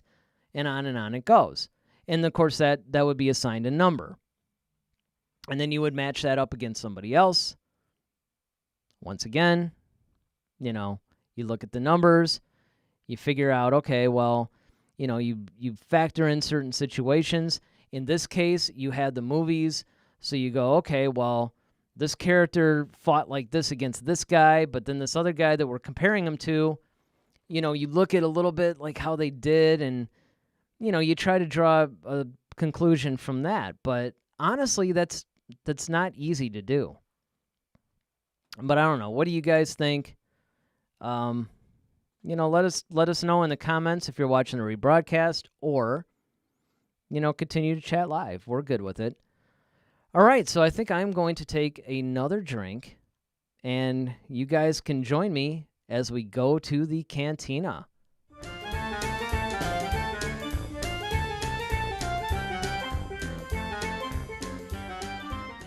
All right, so this week as we go in the cantina, now you guys, anybody that's watched the show understands. For those of you guys who haven't, the cantina is essentially kind of like where we just talk about pretty much anything that's on our minds or anything that's happening in the news. We usually do a couple of segments of this. So the first one this week is something that I've actually pondered in a lot of different conversations with some of my friends. And, of course, Daryl being one of them. Was Han Solo Force sensitive? Now, this scene that you're seeing, well, actually, it's that way. That scene right there is one of my favorite scenes in all the Star Wars movies because it was so otherworldly to see Han Solo using a lightsaber. I mean, I don't know about you guys, but when I first saw that blew my mind. I remember being a 10-year-old kid, going, oh, man, I can't believe Han Solo's using a lightsaber. Because that's something I always wanted to see. I always wanted to see Han Solo pick up a lightsaber and, maybe duel somebody or whatever. Now, granted, all we got him to see him do really was just open up the belly of a tauntaun with it. But even to see him igniting it was really cool. But from that standpoint, what do you guys think? Do you think there was any Force sensitivity in Han Solo whatsoever? For me, I don't know. I'm going to say no. I don't think he was Force sensitive. But you do have to remember something, though. The Force flows through everybody. And this is what I hated about the whole midi-chlorian thing when they tried to explain it too much. And this goes back to what I was talking about when we were talking about the whole is George Lucas going to take over Lucasfilm thing. And that is that basically the explanation that you got on the Force in A New Hope was perfect. It didn't overly explain it. It was still based in fantasy. It was mystical. It was, the Force flows through every living being, and it binds us together. And of course, now I'm combining some of Yoda's explanation too. But I mean, the idea was that this living Force was something that anybody could basically tap into.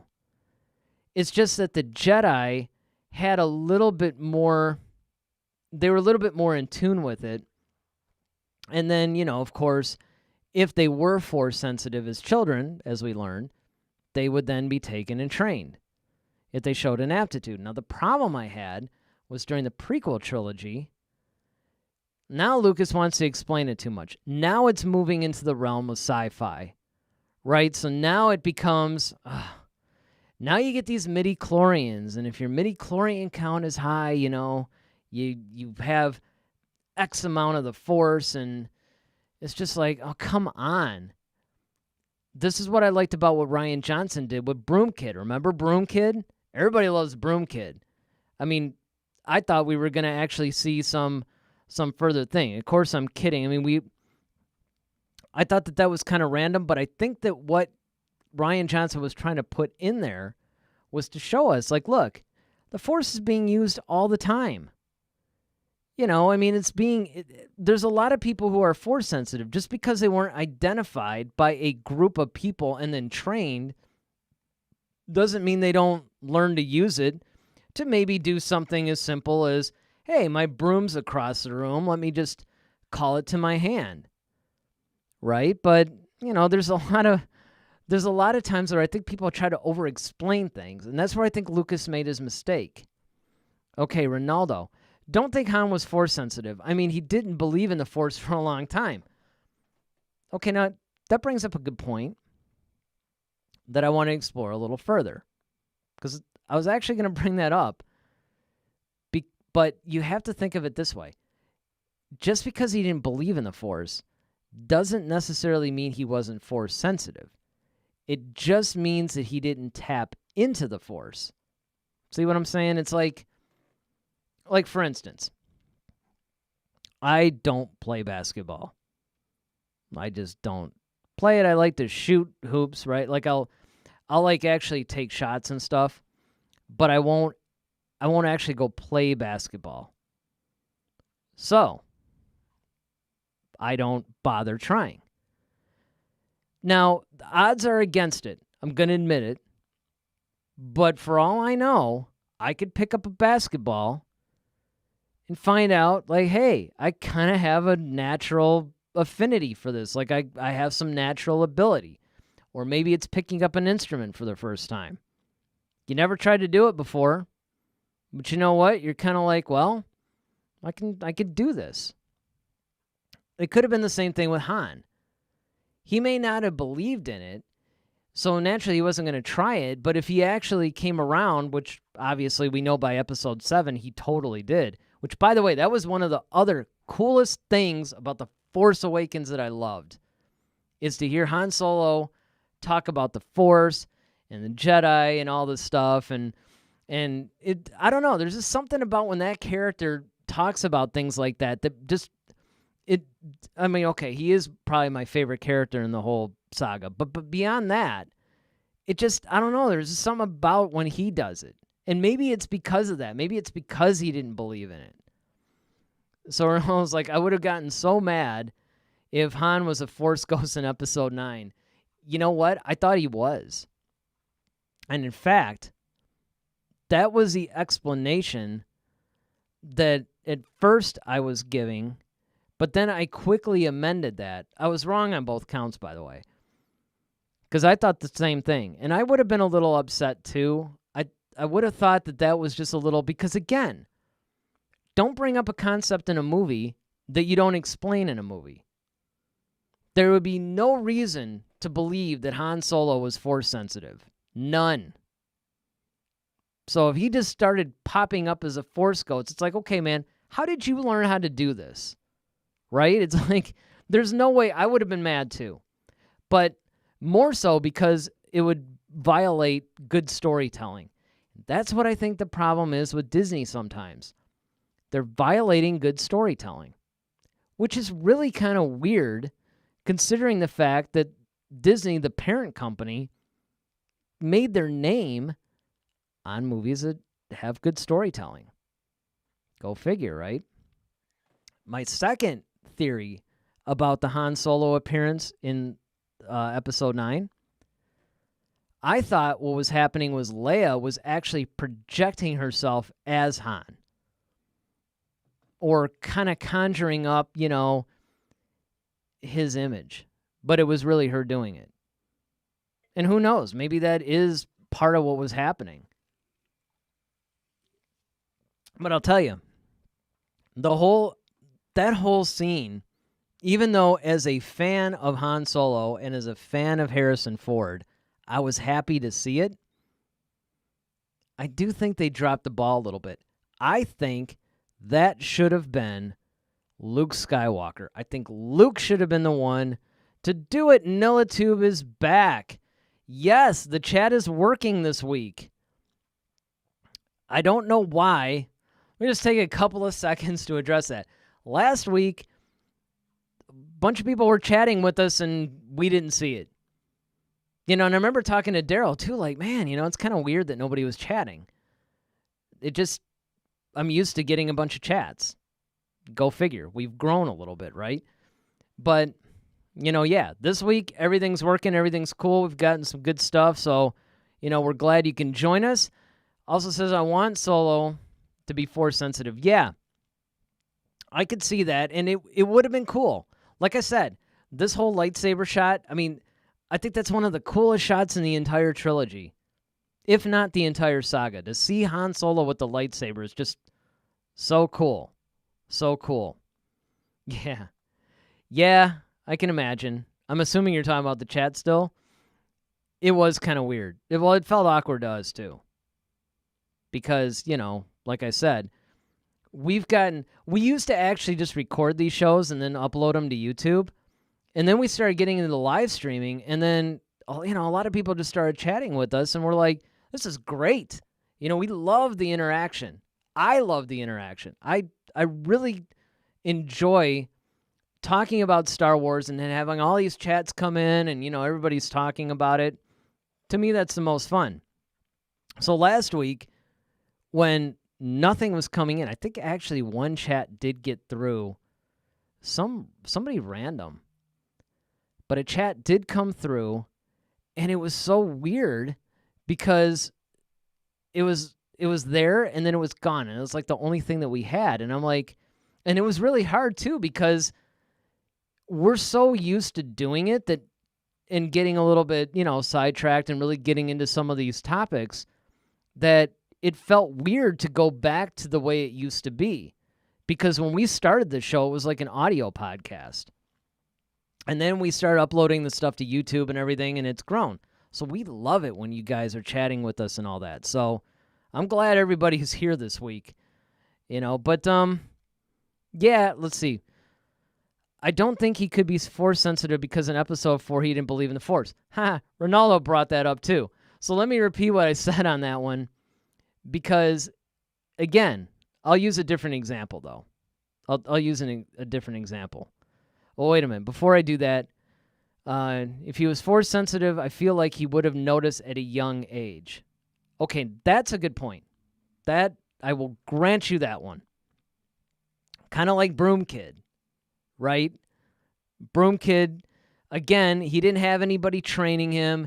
He didn't have some old wizened Jedi master to show him the ropes. He just learned that, hey, my broom is across the room and I don't really feel like going to get it, so I'm just going to reach out my hand and it's going to come to me. Okay, great. But let me go to the other side of that. I might be an amazing guitar player. I'm a good bass player. But I don't think I'm an amazing guitar player. But maybe I am. Okay?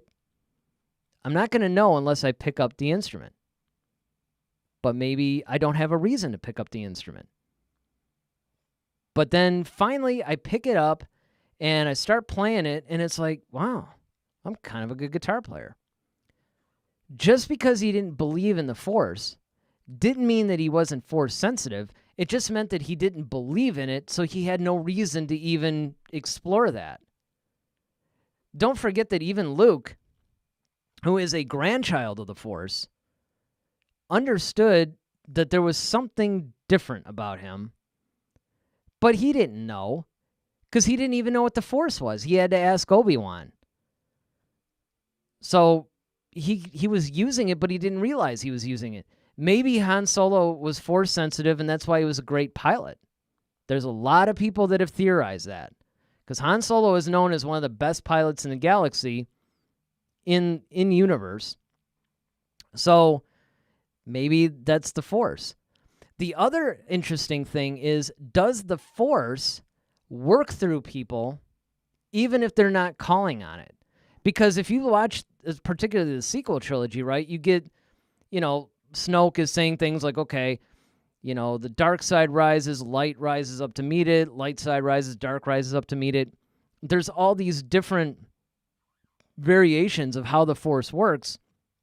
Maybe the Force works through people without them necessarily being conscious of it. That's up for discussion. Off topic, but I wasn't expecting Baby Yoda to be Force sensitive. Well, it's not really off topic. And, as I've said to you guys in the past, man, nothing is off topic. Look, we have these segments, that we go through all the time, but we're here for the conversation. These are just some conversation starters. Think of all these segments that we're talking about as conversation starters, right? Because the way we want the show to be is a bunch of people get together, at a restaurant or something, and, or maybe get together at somebody's house and somebody brings up something about Star Wars and everybody just starts talking about it. That's kind of how we want this whole thing to, to feel to people. So, anything that you guys want to chime in, it's totally cool. I actually wasn't expecting Baby Yoda to be Force sensitive either. It's kind of mind-blowing that I could actually say that because you would think that just being a Yoda species, that maybe that would come with it. But see, again, this is something that we don't actually understand yet. Is the species all force sensitive? Is it just Yoda that has, no different than Michael, I'm going to use basketball again. Michael Jordan, legendary basketball player, but that doesn't mean every human being in the world is great at basketball. It just means that this one particular human was. So it stands to reason that if you see members of a species, okay, you got Yoda, just because he's amazing with the Force doesn't mean everybody is. But you know what? Those scenes in The Mandalorian seem to imply that, though. So what do we got here? Ronaldo. I think it would have been great that the Han memory in Episode 9 was some sort of force projection created by Leia. Yeah, that's what I was hoping to. Because the official explanation for that is that it was Kylo seeing that in his mind, and it was almost like he was sort of projecting that, and it was a way for him to get forgiveness and to forgive himself. Again, I like the fact that he was redeemed, and anybody that's been watching the show for the last year, especially before Episode 9 came out, knows that I did not want Kylo to be redeemed. I'm like, you know what? I want a bad guy to stay bad. But I have to tell you, the flip side of that is that if you're going to redeem him, the one thing that I would like to see that's never been seen in Star Wars is let him turn good and then survive. Because how cool would it have been if Vader had survived and then he had to face the consequences of what he did when he was Vader? Because if, Luke said, okay, you're going to come with me and all that, and Vader was like, okay, cool, we can keep myself alive until, whatever, and he gets healed in a bacta tank. Okay. Do you think the world's going to be like, oh, you're back to Anakin, cool. Well, we'll just forget about the billions you killed as Darth Vader. No, he would have had to answer for that. And in fact, the canon book Bloodline deals with that quite a bit. It's why it's one of my favorite books, because Leia's one of the main leaders of the New Republic, and she's about to be voted like the number one person, but then somebody leaks that she was Darth Vader's daughter.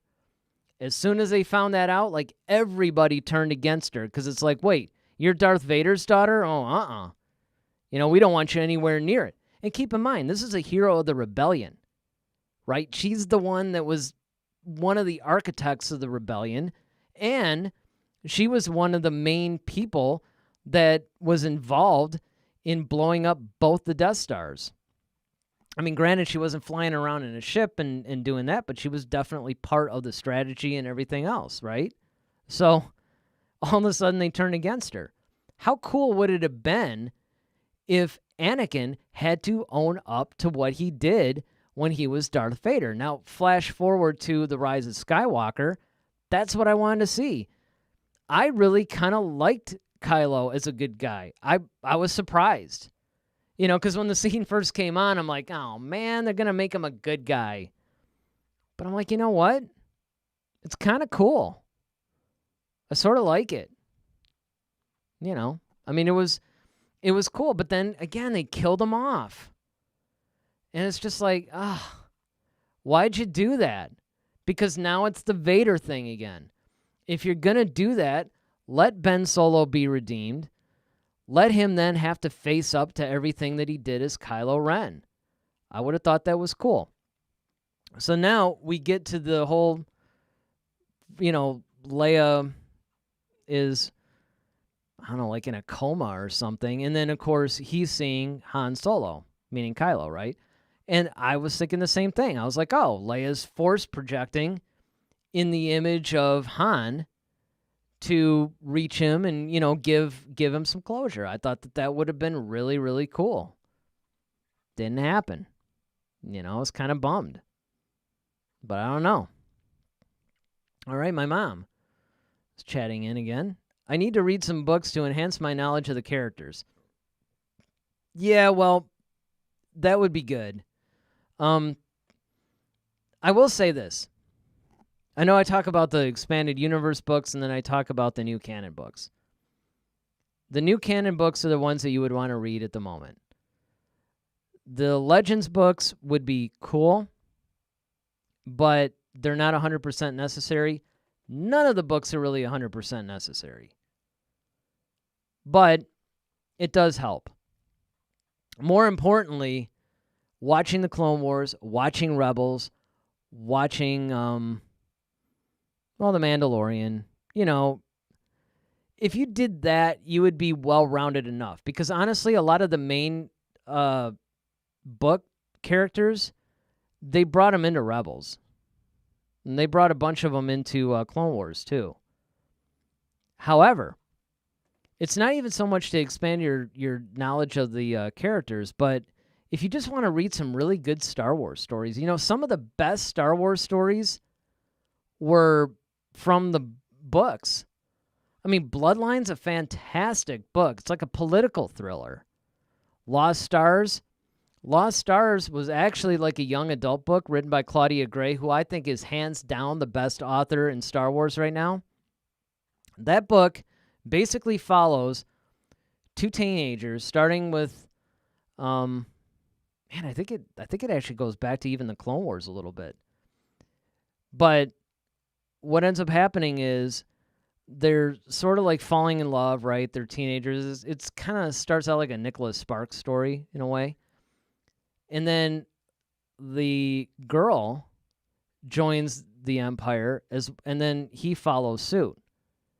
The difference is, though, that as he starts to see some things, like she's a full believer in the Empire. And one of the things that I love about Lost Stars is it actually takes the Empire and humanizes it. Because not everybody in the Empire was evil. Remember, the Empire used to be the Republic. So a lot of people were thinking the rebels were terrorists, right? That the Empire was this government that was doing some really good stuff for the galaxy and bringing peace and order. They didn't know that Palpatine was a Sith Lord. They didn't even know who Vader was, really. So they were thinking that they were the good guys. And Lost Stars really does a great job in humanizing them. But then along the way, the guy starts to see some of the more atrocities that the Empire created or perpetrated. And he then starts to meet some of the people in the rebellion. Because remember, a lot of the people in the Empire did defect and go to the rebellion. And then he ends up becoming a rebel. And so now you have these two people who are in love, but now they're on opposite sides.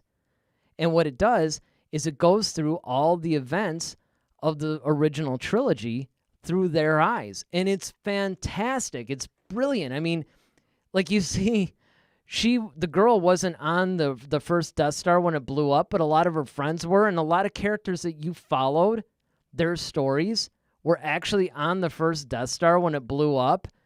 And suddenly, the thing that made you cheer up and down when you first saw A New Hope, now you're just like, man, you're kind of bummed out. You're feeling a sense of loss.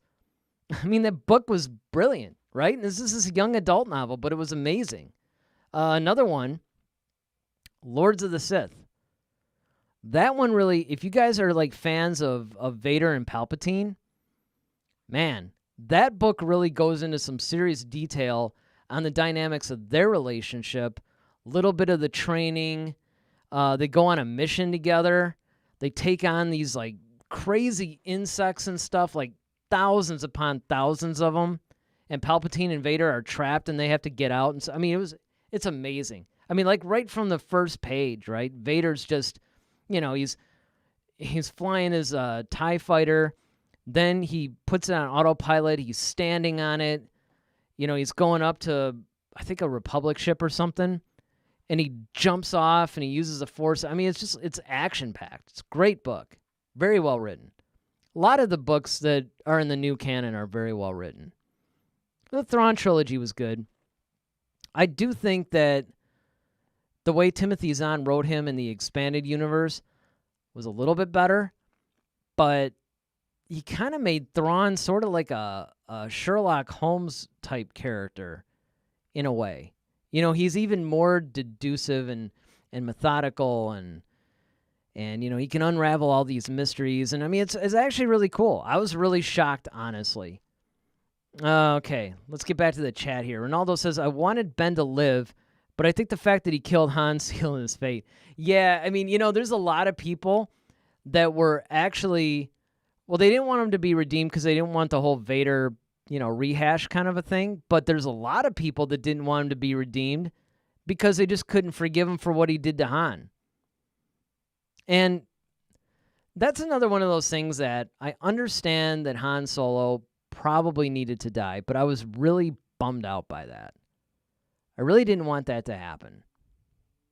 I think that they could have found a way to keep the character alive. See, that's another thing that I didn't like about the sequel trilogy that I loved about the Timothy Zahn version of 7, 8, 9.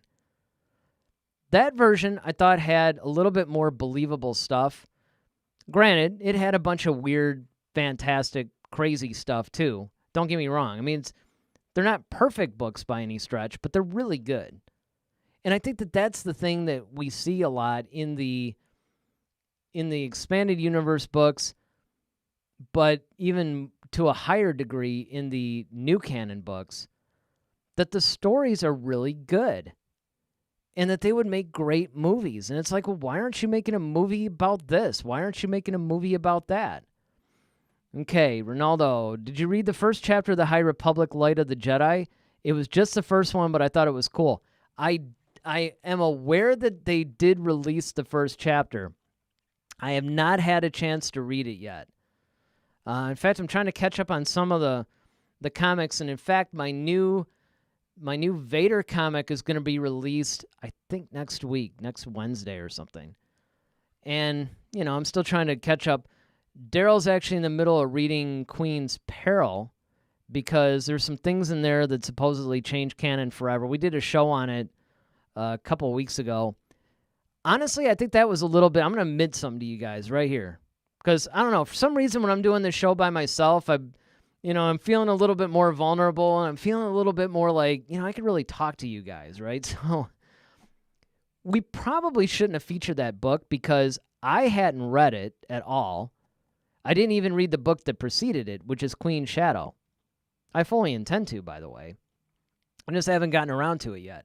And then, and remember, Daryl's the one that makes these outlines and stuff, so, he put that on there. I'm like, okay, cool. Maybe he's, and then we're getting on the show, and it's like, yeah, well, I've only read half the book, and I'm like, uh-oh. But, it was still a good discussion. I just think that we probably should have waited till at least one of us finished it. But I have not had a chance to read that first chapter. I heard, though, and Ronaldo, please, let me know anything else that, and I'm glad that you think it's cool, but also tell me, like, some of the things that you like about it and what exactly they're doing. Because that High Republic series that they're going to do, that's a big thing. It's going to take up a lot of stuff. I would not be surprised in the least if they started doing movies or a TV show based in that era. For those of you who don't know, the High Republic era takes place about 200 years before the Phantom Menace. Okay, so this is one of those things where it's not quite the Old Republic like we wanted.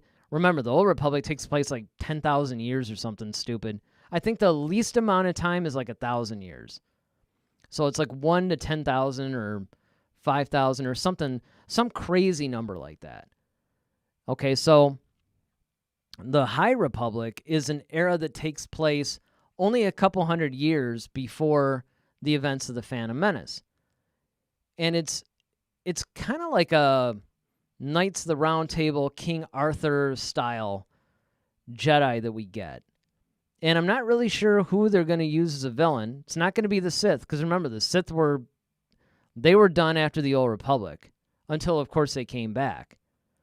So it's going to be really interesting. But one of the things that I loved about the whole High Republic thing is the fact that, again, they actually used some planning.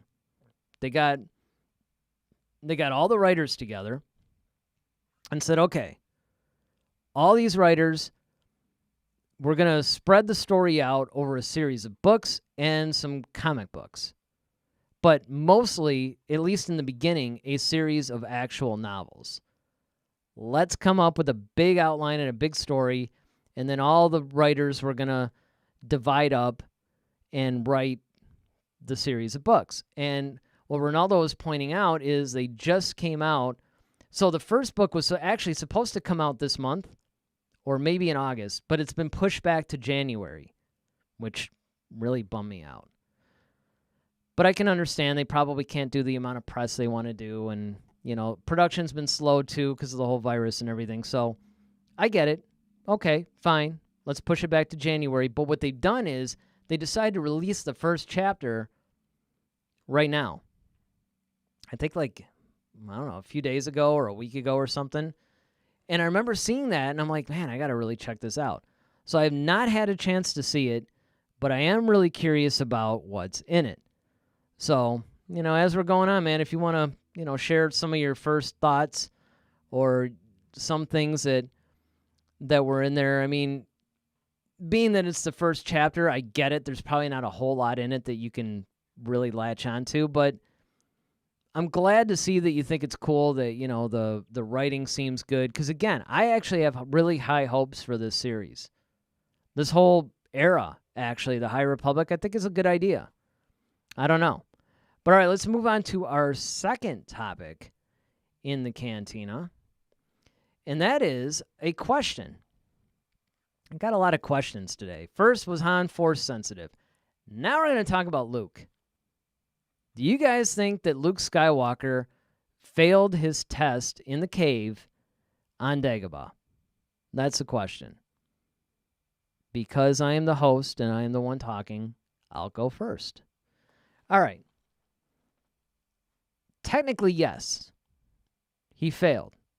Because remember, the whole idea was, what was the first thing that he was told not to do? He starts putting on his weapons, and Yoda's like, hey, your weapons, you're not going to need them. And then he's like, well, what's in there? And it's like, only what you take with you. Now, I'm going to play devil's advocate a little with some of this stuff.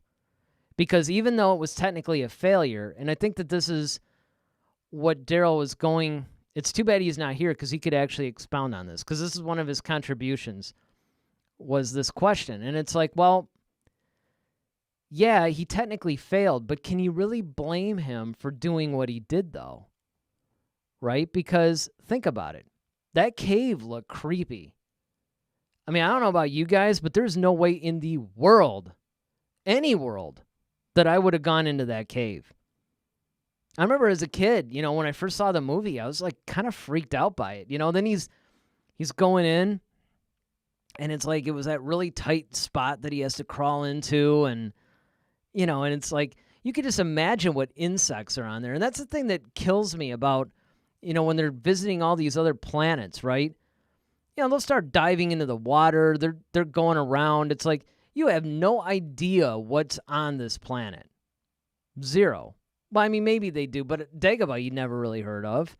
And the whole thing's a swamp. I mean, can you imagine? I mean, look at a lot of the horrific things that we have in the Amazon. I mean, this stuff's like nightmares are made of. They got these things called land leeches that and they could grow up to like 3 feet long if they suck all the blood and stuff. And you got piranha, and you got there's some areas in Africa, Australia, and stuff like that where they got some pretty crazy things. Can you imagine what they have on Dagobah? I mean, it's got to be crazy. So the fact that Luke is actually putting on his weapons, you can't really blame the guy. He doesn't know what he's going to find in there. But that's what Yoda was trying to teach him. You're only going to find in there what you expect to find. Now, I don't know what you guys are thinking about the whole when he had to fight Vader and all that stuff. I mean, I think we all know the official explanation. But at the same time, I think it's worth actually discussing and figuring out, just what was behind it. I mean, I remember being confused about it when I was a kid. Because the first thing is, when you were a kid at that point, watching Empire Strikes Back for the first time? Especially then. I mean, I imagine if you watch the movies in order, no matter which one it is, but as long as you see Empire after A New Hope, the first thing that you probably are thinking of after you see it is like, man, I really hope that Luke and Darth Vader fight. That's basically what we were thinking of the whole time. The Obi-Wan Vader thing was kind of cool or whatever. I mean, we get it. Story-wise, it was cool. But what you really wanted to see was Luke face off against Vader. Now, being that this is the first time that we're watching The Empire Strikes Back, we have no idea that in like, I don't know, a half hour later into the movie, he really is going to fight Vader for real. Which, of course, that was like probably my favorite moment. One of my absolute favorite moments in all of Star Wars is when Luke goes into that room in Bespin and you see Vader up, on that platform that has all those lit up stairs. And he utters that really cool line, the Force is with you, young Skywalker, but you are not a Jedi yet. Just the way he delivered that line, the whole thing, the atmosphere, it was so creepy and so ominous, and you just felt Vader's power at that point. I actually have a Christmas ornament. I haven't put it on the Christmas tree in a long time, but Hallmark used to sell, I don't know if they still do this or not, but Hallmark would actually sell these Star Wars ornaments. And they actually could light up and do a bunch of stuff. What you would do is you would unplug one of your Christmas light bulbs and you would plug this ornament into the socket instead. And, if it was a ship, it might light up or it might do something. Well, I had a Darth Vader ornament. And man, it lit up and, his lightsaber was lit up and stuff. But if you pressed a button, it would say that line. So you can imagine I was probably pressing that button constantly, but yeah, it was really cool. I mean, these are the things that, again, you remember the weirdest things, but that line I always thought was cool. But getting back to the cave, right? Back at the cave, he faces off against Vader. Now, you don't know what this is when you're first watching this movie. You think this is real. I mean, it's kind of weird because you're like, well, how did he even get there? And, you're not really thinking of that. You're just like, whoa, this is amazing. He brings up his lightsaber, after, of course, Vader came at him. Now, why do you think that is? It's probably because this is what Luke expected to find, right? He's going in there with his weapons. He's expecting a confrontation. This is what Yoda was trying to teach him. The Jedi were supposed to be pretty much at peace. And if they did fight, it would only be for defense. It would never be an offensive move. It would never be a first resort.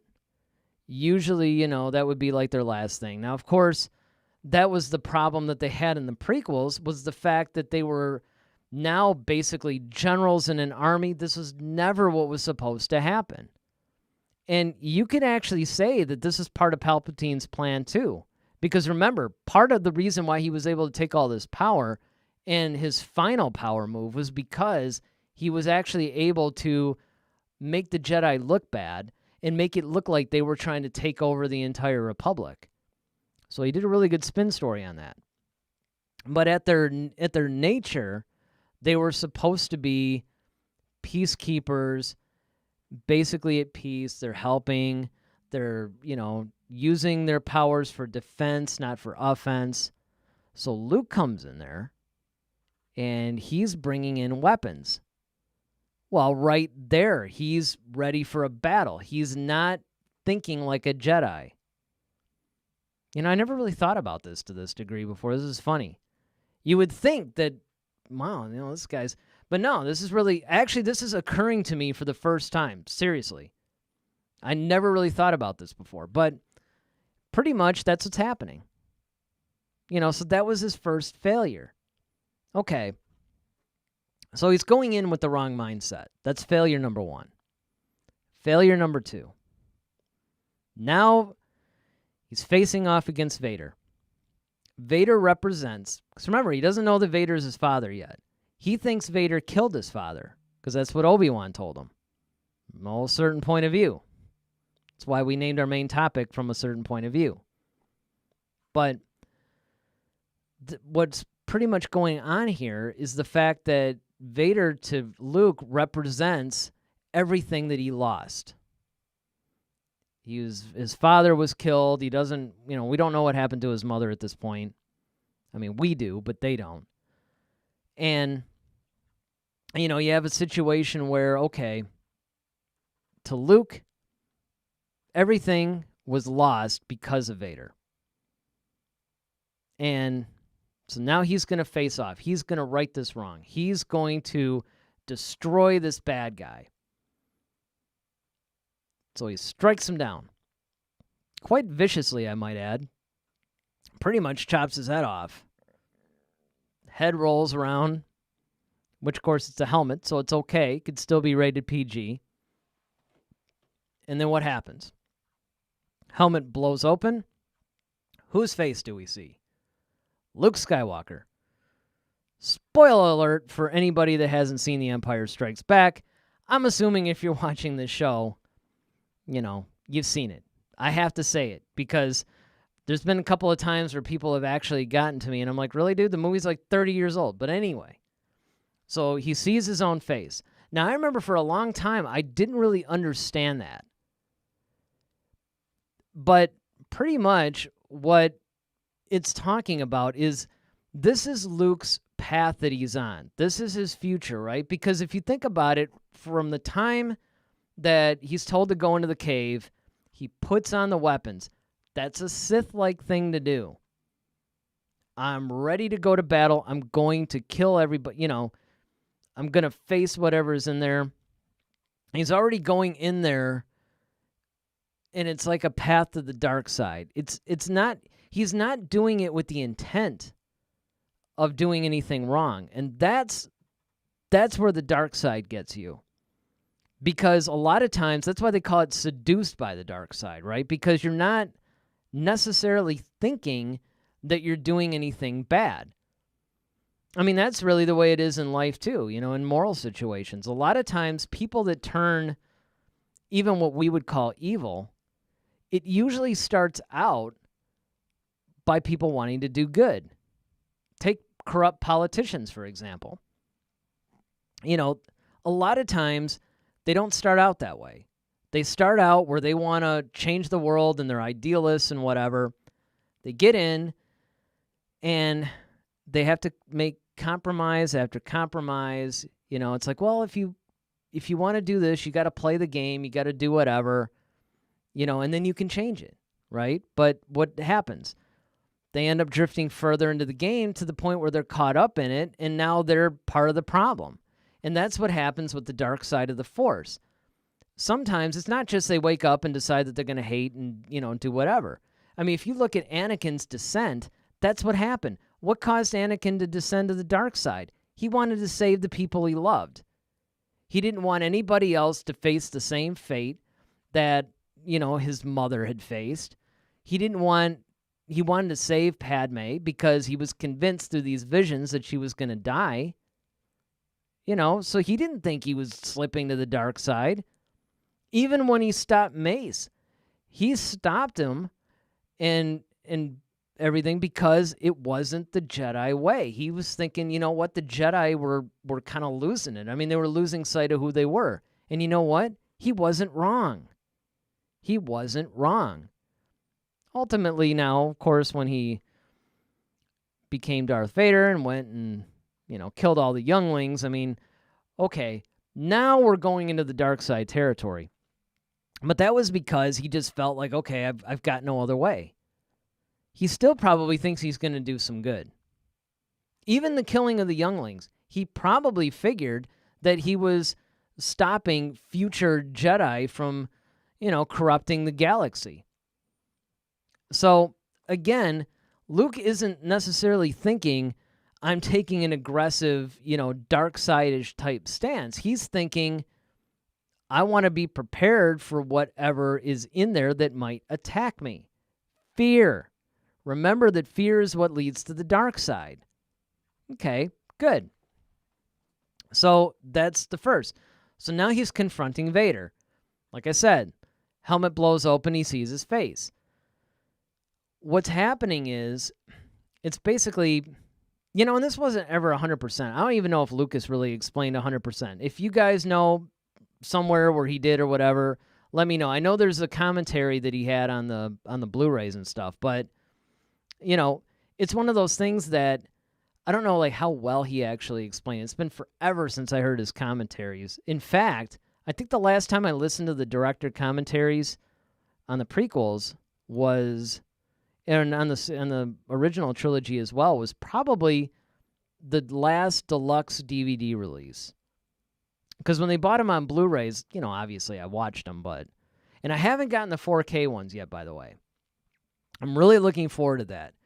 Another thing, you guys, like I said, if you're watching the rebroadcast, after you subscribe to the channel and like this video, make sure you leave in the comment section if you bought any of the 4K Blu-ray releases of Star Wars. Okay, so I want to know that from you guys. Okay, so now getting back to, what's happening here. He sees his face.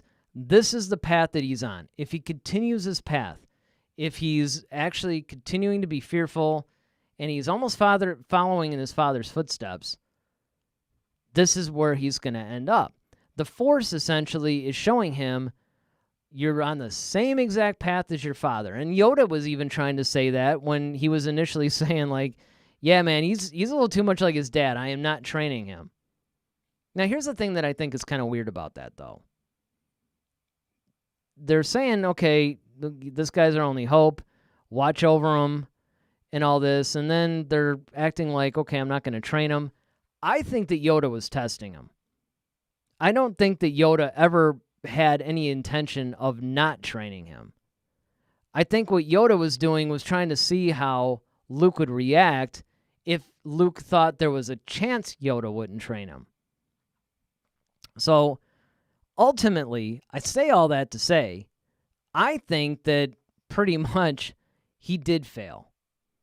It's obvious that he did fail at the cave, but what I wanted to point out is the fact that it's not a failure in the sense of, you failed to see, or you were doing this really bad thing, or it's kind of like you have a task and you actually fail at the task. He didn't fail because of necessarily anything that he did that was wrong. He failed because of the mindset. He failed because he showed he was going to the dark side of the Force. All right. So I'm going to assume that you all agree with me on this. But like I said, if you have a different point of view, if you're live, you have to the end of the show to chat. I mean, even if we're a couple of things ahead, if you go, hey, back to that cave failure thing, that's cool. We're here to discuss stuff. If you guys are watching the rebroadcast, I still want you guys to be a part of the discussion. Just because you're not watching it live doesn't mean that, I check the comments all the time. I comment back and forth. Let me know what you guys are thinking. That's what we're doing. All right, so finally, our last segment of the Cantina is a character focus. Now, we're going to talk about General Veers. I love this guy. But this is a thing that might move to either a regular segment or it might be its own show. So here's what I want you guys to do. For those of you who are watching live, when we get to the end of this, now keep in mind, normally there's two of us doing this. So I'm going to give this a shot here. But this could either be a recurring segment, right, where we do a character focus. Maybe we do one every week. Maybe we do one, every month or whatever, semi-regularly. Or we might make this another show where we do, a 15-minute, 30-minute show or whatever, where we take a character and we just do this whole analysis and, discussion and whatever. So this is a little bit of the kickoff of that. We're going to test the waters a little bit. So I need you all to chat in on this stuff. Hint, hint. All right? General Veers. This guy, for anybody that isn't really sure who this guy is, he was the one, and in the Battle of Hoth, he was the super cool, laid back Scout Walker guy. He was played by Julian Glover, which is interesting because there's all kinds of 6 degrees of separation between all these people, right? Because when we did the whole Secret Life of William Hookins, the guy that played Porkins, he ended up playing one of the FBI agents in Raiders of the Lost Ark. So he was interacting with Harrison Ford. So you had 2 Star Wars characters interacting, playing completely different characters. The same thing happened with this guy. Julian Glover was actually the main villain of Indiana Jones and the Last Crusade. So it was kind of weird to see these guys that were in Star Wars together, and now they're in this different movie. As a side note, I recently watched a movie called Marriage Story, which, if you haven't seen it, it's phenomenal. I'm going to tell you right up front, it's not for everybody. It's basically chronicling the slow destruction of a marriage. But it was brilliantly acted by Adam Driver and Scarlett Johansson. So it's kind of like your Kramer versus Kramer. It's like one of those early 80s dramas. That's kind of what it reminded me of. But it was so good. I mean, it was so brilliantly acted. I mean, I was absorbed. I wasn't even really in the mood for it, but I had heard so many good things about it. It was nominated for Oscars or whatever, and I'm like, okay, I'm going to check out and see what it's all about. Phenomenal movie, completely absorbed in it the whole time. But I got to tell you, the whole time I'm sitting there going like, dude, I'm watching the marriage between Kylo Ren and Black Widow disappearing. It was hard to get that out of my head. And what was extra cool was that Laura Dern played Scarlett's divorce lawyer.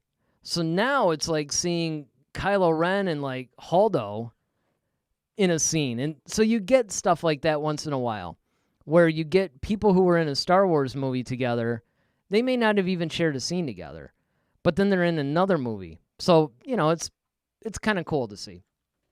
But General Veers was basically the guy who would talk to Vader. He's in the thing. He's like, the shield will be down in moments. And I just always thought he was cool because he was just so nonchalant, laid back, like, hey, man, everything's cool. We've got this. He's the only guy, by the way, who didn't seem to have any fear of Vader. He was just going to get the job done. And he was probably one of the only Imperials of any prominence that Vader didn't totally choke out. Okay, so Ronaldo was like, I always notice, okay, we're going to go back to the cave here for a second, guys. I always notice how Luke evolved from a kid that strikes with his weapons in the cave to a Jedi Master who used the Force to save the Resistance in The Last Jedi without killing anybody. That's a very good observation, actually. And I have to say, I never thought about that. That's true. And this is one of the things, again, it goes back a little bit to the theme that we were talking about earlier. But, this is one of those things that I keep talking about. There's themes to Star Wars. It's not just an action movie. It's not just a sci-fi fantasy type of a thing. I mean, it's very much classic storytelling. Textbook classic storytelling. That is a perfect example of what we're talking about. You have the growth of a character. Now, granted, this is growing over 8 movies in this case, but the point is that, yes, he starts out being, basically a kid who's very hot-headed, very emotional. You know who he kind of reminds me of, too? He's sort of like the space version of Daniel LaRusso, the Karate Kid. He basically have, the whole, the whole thing. I mean, it's just, he's whiny. He's crazy. He's always talking about this stuff. He's very impulsive. He's very reckless. And then over time, he starts to learn. So by the time he's a Jedi Master, yeah, absolutely. Okay, Ronaldo, the guy is Scarlett's divorce lawyer. Woman. It's Laura Dern, the Holdo maneuver. She was the one that ended up staying behind. She was she took over for Leia pretty much after Leia was their little Mary Poppins coming back to the ship thing, and she was in the coma or whatever. And then she was the one, Holdo was the one that was pretty much at odds with Poe, and she pretty much was responsible for him wanting to do the mutiny. And then, of course, she was the one that stayed behind on the ship and flew it at light speed and destroyed all those Star Destroyers. So, it's a woman. But yes, still wild when you make those connections. And that's kind of how Julian Glover is, because he's been in a ton of movies. You know, he's one of those guys that when you see him, you're like, oh, that guy. Because honestly, I didn't even connect it. Like the whole Indiana Jones thing, I didn't even realize it was the same guy. Now I can't unsee it. Similar thing happened to me, and we covered this on the show a few weeks ago with William Hootkins, guy that played Porkins. He was also the guy that played Eckhart in the Tim Burton Batman film. Never even made the connection. You know, again, it's really funny how you can see movies that you have seen for, I don't know, like years. And then you find out, oh yeah, you know this guy that played this character in it? Well, he was this other guy. And your mind explodes because you're like, I never made that connection before. I mean, it's really crazy. But yeah, this guy, General Veers, is just so cool. So, naturally, I went and I tried to look up everything that I can find on this guy. He actually doesn't appear in too much material. I went to the Star Wars databank, see how much material I can find on him. There's not really much expansion to his storyline, which is too bad because, you know, in a lot of cases, a lot of these minor characters in Star Wars, you could find out all this stuff about them. And they'll give you, like, all this backstory, and you're like, the guy appeared for, like, you know, maybe like 10 seconds, barely in focus in some scene in like the cantina or something, and he's got this whole backstory. But General Veers, I think, was cool because he represented, I think, he wasn't as skittish. Like, he was more confident. Because if you thought about it, all the other admirals and stuff like that, and again, maybe it's because they were directly under Vader, they were more in Vader's view a lot, and maybe Vader interacted with him more. But I always found it funny that, you know, everybody was acting so nervous around him. But this General Veers guy, he was just like really easygoing and, you know, really cool. I would have liked to see more of him. I really wish they had featured him more often, or that they had featured him more stuff. If you guys know of any either old expanded universe stuff, any comics, anything. Again, same invitation. If you guys are watching this live and, you know, you happen to have some sort of General Veers info or, you know, like he's appeared in some other thing, let me know right now as we're chatting live. If you guys are watching the rebroadcast of this, again, after you like the video and, you know, hit subscribe, let us know in the comments section. Because I would really like to know if there's more stuff out there. He's always fascinated me. He's always been one of those characters, and it's weird how that works. Have you ever been watching a movie, and maybe you've been watching it for a while? Like, it's not your first time seeing it or anything. It's something that, you know, you own it on Blu-ray or whatever, and you keep watching it. And there's just certain characters, maybe they're minor characters, but there's just certain characters that, I don't know, they just stick with you, and they leave a positive impression. They're not necessarily the stars of the movie, but they're just like this guy. You know who else? And I'd love to do another character focus on this guy, because this guy is Lobot. Lobot has always been one of my favorite characters. I love the look of him. I love the fact that he's actually a lot more important than what a lot of people think. A lot of people. Okay, my mom, I think taking a character and focus on him is a great idea. Yeah, well, that's good, because that's one of the things that, you know, I would like to do, because there's so many really great characters, and I feel a lot of times, you know, we're always talking about Luke, we're always talking about Vader, we're always talking about all the main guys, right? But there's so many characters in Star Wars, whether it's in the movies, whether it's in the TV shows, and that could be animated or something like The Mandalorian. Because remember, we're getting all these live shows coming out now, right? So there's plenty of opportunity to see these guys. There's so many different characters, even in the original trilogy, like this guy, that, frankly deserve a little bit more credit. So let me know what you guys are thinking. If you have any other characters that you guys want us to focus on, again, it'll be a lot more interesting when there's actually two people and some back and forth going on, but hey, I wanted to keep it up. Okay, so here's what we're going to do now. Again, you guys are welcome to continue chatting with me. Love to chat with you guys about anything that's on your mind. Doesn't matter what it is. We could talk about it. But right now, we're going to go to one of my favorite segments. Those of you guys who watch the show all the time, you know what I'm going to do. This is where we take your questions, and it's a little segment that we call Clear Your Mind. That's right. This is a segment called Clear Your Mind. This is where we're going to just sort of wipe our minds clear of all the questions, of everything we had, and we're going to take questions that you guys submit. So just like you guys are able to chat with us live and, talk about whatever and ask any questions, you're also welcome to hop on our social media. You can find us at Head to Head SW on Facebook, Twitter, and Instagram. You can also go to our website, headtoheadswpodcast.com. You can email us, starwars@headtoheadswpodcast.com.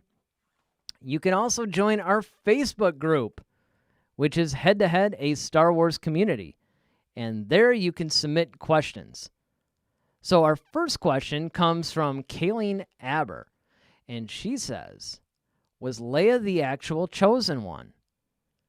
That is such a good question because that has always been up for debate. Everybody debates this. Because, of course, the big key thing that everybody always points to, again, we're going back to Dagobah, is that Luke decides he's going to fly off. He's like, you know what? I got to save my friends. I got to help them. Okay, cool. So he goes off, and Obi-Wan is kind of in a wistful, reflective, almost lamenting mood, and he says that boy was our last hope. And what does Yoda say? I'll wait. He says, no, there is another. And then, of course, just when you think you have Star Wars figured out, now along comes that. That was one of those things that, quite frankly, a lot of us just sort of blew past. But when you really stop and think about it, it's like, what was he talking about? Now, of course, when we first saw The Empire Strikes Back, we had no idea. Zero clue. It's like, in fact, I remember as a kid, I didn't even really register. I didn't even think about it. But then, when you go 3 years later and you see Return of the Jedi, it's like, oh, they do this whole thing on it. I mean, I didn't even think that they were going to actually say anything about it, but, Luke's all like, yeah, Yoda spoke of another. Because remember, Yoda basically the same thing when he was on his deathbed to Luke, when he was like, no, there is another. Of course, you could barely understand him, but apparently Luke did. And so Luke must have been confused, right? He must have just been like, what? Wait, I thought I was the guy. Okay. Now, I'm ignoring the Anakin thing for now. Don't think that I'm leaving that out, because I know usually when we talk about the chosen one, that's who we're talking about, and I'm getting there. Just hang with me for a little bit. We're getting there. Okay, so it's coming. But first, I want to do this whole Luke versus Leia thing. Okay, so he goes up to Obi-Wan. He's like, yeah, man, who's this other that she's talking of? Now, of course, Obi-Wan's totally forthright with all this information that he wasn't really a whole lot clear on in the beginning. And then, of course, he says the other you're talking about is your twin sister. And then he guesses who it is. And you guys know how it goes. I'm talking to fans here. But I bring all this up and I recap this because I think it's important to distinguish first between Luke and Leia and what their strengths and weaknesses were before we go into the overall chosen one, which is obviously Anakin. So between the two, Leia, it turns out, was originally supposed to be the one that was going to be trained. And I think it was Obi-Wan. You guys correct me if I'm wrong, but I think it was Obi-Wan that actually pushed more for Luke. And the cool thing about Leia, though, is if you think about it, just like we were talking about the cave and everything, and you know, Ronaldo, you definitely hit the nail on the head when you were talking about how Luke started out very impulsive, very, you know, his first instinct was to strike with his weapons. Leia, on the other hand, was a little bit more Jedi-like. She was a little bit more like, you know what? No, we're going to be political about this. We're going to be diplomatic. We're going to, you know, she was using strategy. She was very strategic. And don't forget that she was actually one of the youngest senators. I mean, she started when she was just a kid, pretty much. And she was really involved in everything as a teenager. So unlike Luke, early on, you know, Leia was on that path. She would have been trained. And even in some of the training scenes that we see in Rise of Skywalker, it's obvious. And then, of course, you bring in other new canon material. It's obvious that Leia would have been very powerful as a Jedi. Very powerful. And remember, she's also a grandchild of the Force. So now that we have that situated, let's now go back and bring Anakin into the mix. Okay, so now you have Anakin. Anakin is the chosen one, at least according to how they're reading this prophecy. Okay, great. Now, I'm thinking that that's how the whole thing just ended up working out. I don't actually think that Lucas meant to trip people up. I think that people read too much into this whole chosen one thing. Because if you think about it, every other week it seems you'll see some video on YouTube, or you'll see somebody writes on social media or something to the effect of this. Was blank actually the chosen one? Or was the chosen one actually, you know, whoever? Was Mace the chosen one? You know, was like Luke the chosen one? Was Rey the chosen one? Rey is a big one that a lot of people point out. But honestly, guys, I think that if you really take episodes 1 through 6, he did bring balance to the Force. Nobody said it was forever. I think the problem that a lot of people are having with this prophecy is everybody's acting like it has to be for all time. Okay, they're going to bring balance to the Force for all time. Well, that's not necessarily the case. You know, I mean, even if you look at, I recognize this might not be the best example in the world, but look, we give out the Nobel Peace Prize every year. Well, that doesn't mean that the recipients of it are achieving some feat of, you know, peace for all time. It's like, okay, well, this year, this person did, you know, whatever to actually help foster in a little bit more, you know, humanitarian type stuff.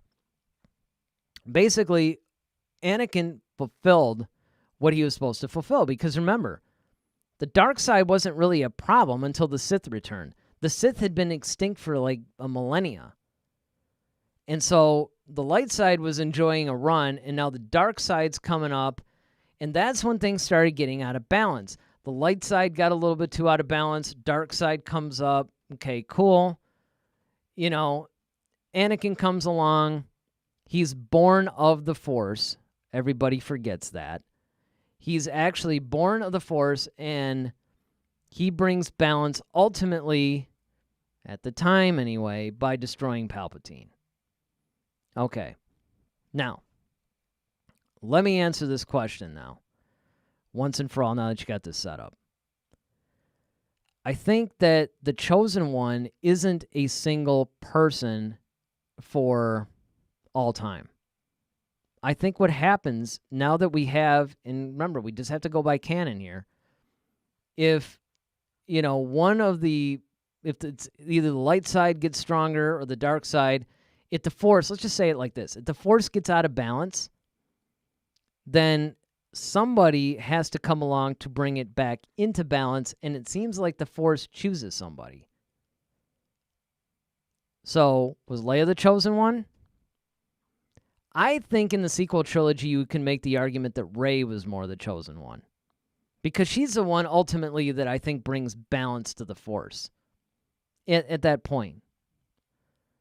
Luke essentially enabled Anakin.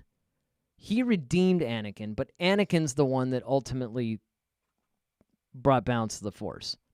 So hopefully that answers the question about, who the chosen one was. It wasn't, I don't think Leia was ever a contender, though. All right, so our next question comes from Xander Franklin. And that is, would you want to see George Lucas direct another Star Wars film if he comes back? Okay, again, we're talking about what happens when he came back, right? Because the big thing that we all opened the show, and it was like the first hour of the show, was pretty much, is George Lucas returning to Star Wars? That's the big question of the day. Is he returning? And then one of the things in our whole discussion was like, hey, if he does return, what do we want him to do? Right? Do we want him to be an advisor? Do we want him to actually run Lucasfilm? What do we want him to do? From everything that I got in the chat earlier, it sounds like everybody was, hey, let's make him an advisor.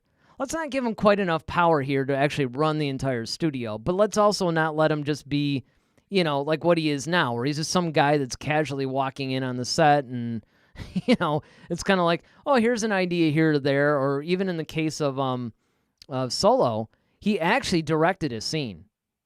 Some people don't actually know that, but he directed one of the scenes. But it's kind of like a one-off thing. Hey, you're here. Why don't you direct a scene for old time's sake? Maybe not make his role that minimal. Okay, but let's not maybe give him the entire ship. Let's do it somewhere in the middle. Part of that somewhere in the middle is this. Nope. Well, I'll get it right. There we go. It's like a mirror here, right? Having him direct.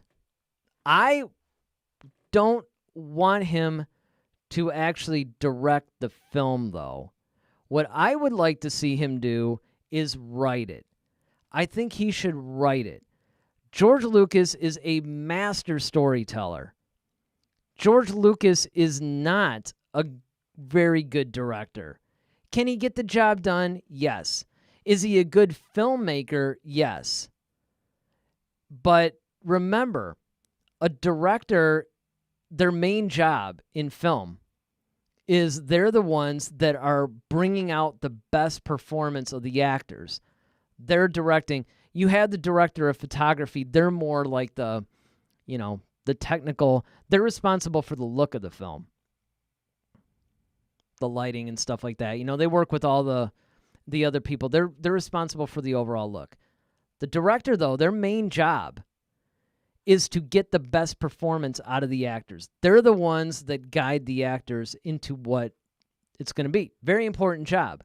Lucas just isn't very good at it. That's the problem. The guy just, it's funny because he actually directed he directed A New Hope. And you know what? For whatever reason, I don't know. He was on that day. I don't know what it is. But see, the secret of why Empire Strikes Back was so amazing is because he let somebody else direct it. So he came up with the story. Lawrence Kasdan wrote the script. Irvin Kershner directed it. And between those two guys, they allowed the actors and stuff like that to even improvise lines. Everybody forgets, well, I won't say that. That might not be a fair statement, but a lot of people either aren't aware or just have simply forgotten. We can say it like that. That Harrison Ford actually has improvised the whole "I know" line. When Leia says "I love you" and he says "I know," that wasn't how the original script was. The original line was "I love you too." But he was like, Han Solo wouldn't do that. Han Solo wouldn't say that. That was the perfect Han Solo line. So again, I mean, these are the kinds of things that I think where Star Wars works best is when it's a collaborative effort, but it's driven by Lucas. And I think that that's what should happen in the future. Now, would I be opposed to him directing a Star Wars movie? No, I wouldn't. I would be okay with it. I would be fine if he actually directed a Star Wars film. However, again, I don't think that that would be the best choice, though. I would much rather that Lucas wrote the story and guided the process and then have somebody else direct it and actually work with the actors. But that's just me. You know, you guys might have a different viewpoint. If you do, that's totally fine.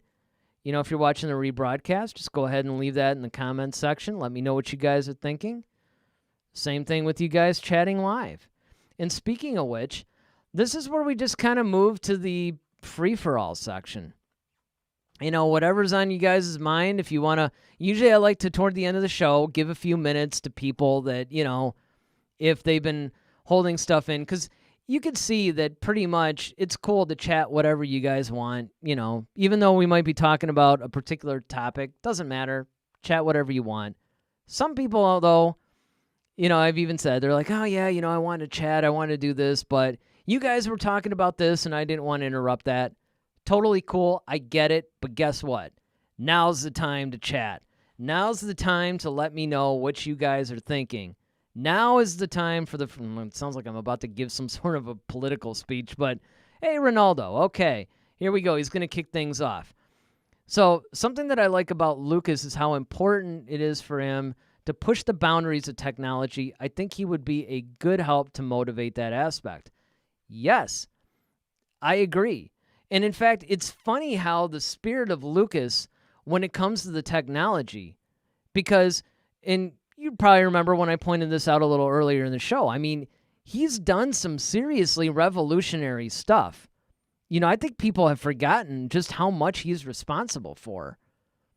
I mean, the guy has touched every level of filmmaking as far as technology. He is the reason why we have a lot of the things we have. And in fact, I would dare say that other than giving us Star Wars, he is essentially so important to the film industry for all of his technological breakthroughs that, frankly, he was look, Jar Jar Binks, love him or hate him, he was the first fully realized CGI character, the first, you know, realized one. Yes, a lot of people point to Jurassic Park and everything about the dinosaurs, but it's not the same as a CGI character like that with the whole motion capture and all that.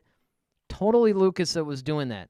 I mean, I could do a whole show on all the things that Lucas has done as far as technology and filmmaking and, you know, ushering in the next thing. And I agree that I think that that's maybe not totally missing. You could see the spirit of him, though. I don't know if you guys saw this or not, but again, I'm going to point to the gallery, which is the making of The Mandalorian.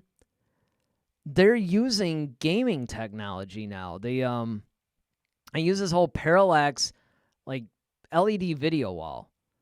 And so when you move the camera around, the background scene on the wall actually will change according to the environment and everything of the character. So it's like having a live action green screen, but it's not a green screen where you have to key in everything afterwards. I mean, it's all happening in real time. And so the actors are seeing this environment. You know, they're not just looking at a green wall. I mean, they're literally like seeing the entire environment. And it's just, oh man, I mean, it's the coolest thing. And the first thing that I thought of when I saw that is like, you know, George Lucas is completely responsible for setting the motion. Okay, Ronaldo also says, people could talk trash about the prequels, but without those movies, we would never have Infinity War or Endgame. Absolutely. I mean, again, you cannot understate Lucas's contributions to everything. I mean, if you even want to just stop at ILM, everybody tends, I keep saying this phrase, I really need to almost stop this because it may or may not be 100% accurate. But a lot of people, I'm going to say it anyway, have forgotten that Industrial Light and Magic, which is arguably the biggest effects, company ever, was started because when Lucas was creating Star Wars, none of the current effects places could even begin to touch what he was trying to do. Don't forget that what he was doing was, even with camera moves and practical effects. I'm not even talking about like the special effects stuff, just the practical stuff. So in the old sci-fi movies, like take 2001, for example, one of the things that they would do is you would have the camera placed statically and a spaceship would fly across. And, they would get this from different angles, of course, but it would basically be a static camera move. And the ship would move around at different angles. And that's how they would cut it together. Lucas had the idea of what if not only does the model of the ship move, but the camera moves. And so now you can get just these crazy, very realistic looking angles. And that's how we got the entire Death Star battle scene, the whole Battle of Yavin. And that's how we got that. And that's why Star Wars looks amazing. But the thing is, nobody could really do that. He had to actually create his own effects company in order to pull this stuff off. Well, that effects company became Industrial Light and Magic. And they've pretty much done the effects of like every major film. Now, it's true you got DreamWorks. You have some of these other things. Another thing that Lucas did, Pixar. He created that as kind of like a hobby. It was just something that he was just doing almost like in his spare time. And he creates what's arguably the greatest animation studio ever. He eventually sold it off. Okay, I think you guys, again, correct me if I'm wrong in the comments or the chats, but I think that what happened was he sold it to Apple, and then Apple's the one that sold it to Disney. But to Lucas, it wasn't a big deal. It was just like this thing that he did. Okay, Ronaldo, what is your dream director for a Star Wars movie? It's a good question. I think, I'm trying to remember, I'm pretty sure we actually covered this on one of the shows. I bring that up only because if you go back, hopefully you guys are going back to some of our older shows and, catching up if, depending on when you started actually watching us. But it's interesting because there's so many different things that I would like to see happen in Star Wars. So I have to go by genre. So Ronaldo, yours are James Cameron and Steven Spielberg. I would agree. Those would be two big ones for me too. Primarily Steven Spielberg. True story, Steven Spielberg was supposed to, first he was trying to direct Return of the Jedi. Then Lucas was going to get him to direct Revenge of the Sith. Now, I think it was a lightsaber duel between Obi-Wan and Anakin, but Spielberg did actually direct some scenes in Revenge of the Sith. But he didn't direct the whole movie. And this is probably why Revenge of the Sith is the best prequel movie. Now, if you guys hold a different opinion, that's cool. But, I'm just saying that's that's my personal favorite of the prequels, and that's generally how it goes. But I'm going to say it depends on the type of movie and the genre. I would like to see Ron Howard take another stab at it. Not come in at the end when a movie is 80% done and then having to save it. I thought he did a great job on Solo. And when you stop and think about the fact that, Lord and Miller basically did 80% of that movie, and then he had to come in and in a matter of months turn around what essentially became an entirely different movie. Imagine what Ron Howard could do if he was involved from the very beginning. Do you guys remember a movie called Willow? That was a George Lucas produced fantasy movie starring Val Kilmer and, of course, the guy who played Wicket, Warwick Davis. And it was a great movie. If you haven't seen it, you really should check it out. But I would like to see Ron Howard do it. if I wouldn't mind seeing Jordan Peele do a Star Wars movie. I wouldn't mind seeing, oh, who's out there? You know, it's funny because there's a lot of directors I really like, but it's like, I don't know. There's so many, for horror films. You know, I wouldn't mind seeing some of the horror directors do it. I'll tell you who else what I think might surprise you that I think would actually make a good Star Wars movie is Kevin Smith. Kevin Smith's a huge fan of Star Wars, and I think he can make a really, really good Star Wars movie. So Ronaldo's asking, just for curiosity, what is your ranking of the Star Wars movies? Okay, again, I'm going to bring up some past shows, not because certainly, you know, if you guys feel compelled, go ahead and go back to, you know, some of the old shows and catch up. But I only say that because, like in this case, we actually did an entire episode on the ranking of the Star Wars movies. And sometimes what happens is people ask me questions on things that we've done on past shows, and I end up contradicting. And then they go, well, you know, but on episode whatever, you said, and I'm like, well, okay. Remember, these shows are basically what we're feeling at the time. Our movies could, you know, our minds could be changed. But I'll go ahead and I'll rank the films. This is fun. I always love to do stuff like this. Empire Strikes Back is always going to be number one. It's just, to me, it's the greatest. It's not just the best Star Wars movie. I think it's actually one of the best sequels ever made, and it's been widely regarded as such, even pretty much by most movie-going fans. Number two is tough, man. But you know what? I'm probably going to go with A New Hope on that one. I'm going to say Return of the Jedi for number three. Oh, boy, for four. This is hard, man. I almost want to go back to my, the old show, because when we did the old show, we had time to do it, right? So I actually came up with stuff. But, I'm taking stabs in the dark, so keep in mind, this could change, like, next week or whatever. But I don't know, I'm going to have to say probably Revenge of the Sith for number four. I'm really a big fan of Rogue One. I'm going to put that up there too. Maybe that'll be number five. The Last Jedi, believe it or not, I'd probably put for six. Force Awakens for seven. Let's do Rise of Skywalker for eight. Let's do Solo for nine. Although that could go higher or lower depending. I'm trying to see. 1 and 2, are they the only ones left? Big Star Wars fan, right? Yeah. Then I'll go Phantom Menace and Attack of the Clones. Believe it or not, Attack of the Clones is my least favorite Star Wars film.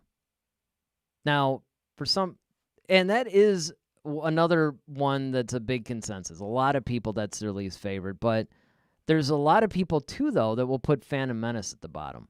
So let me just take a few seconds here and explain that whole decision, because depending on who you talk to, it could be a somewhat controversial thing.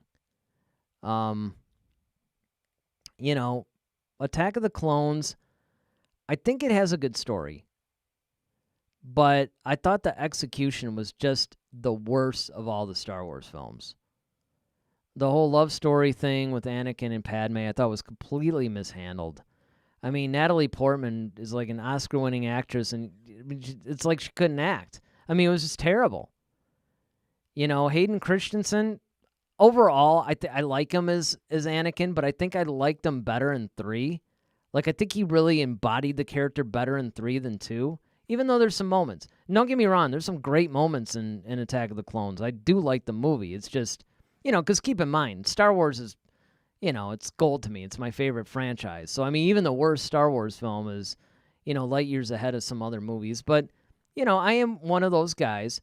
That's one of the things that I love about this whole show, too, is I'm not going to sugarcoat stuff, guys. I'm not a fanboy. I do love Star Wars with all my heart and soul, but I will talk about the bad, too.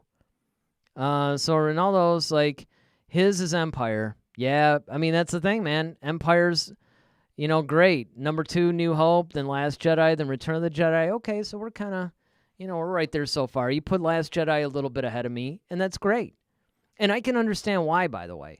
The other thing is that I'm not one of these guys, because you see this a lot, and not to dog out my other fellow YouTube creators, but on a lot of these shows, can't talk today.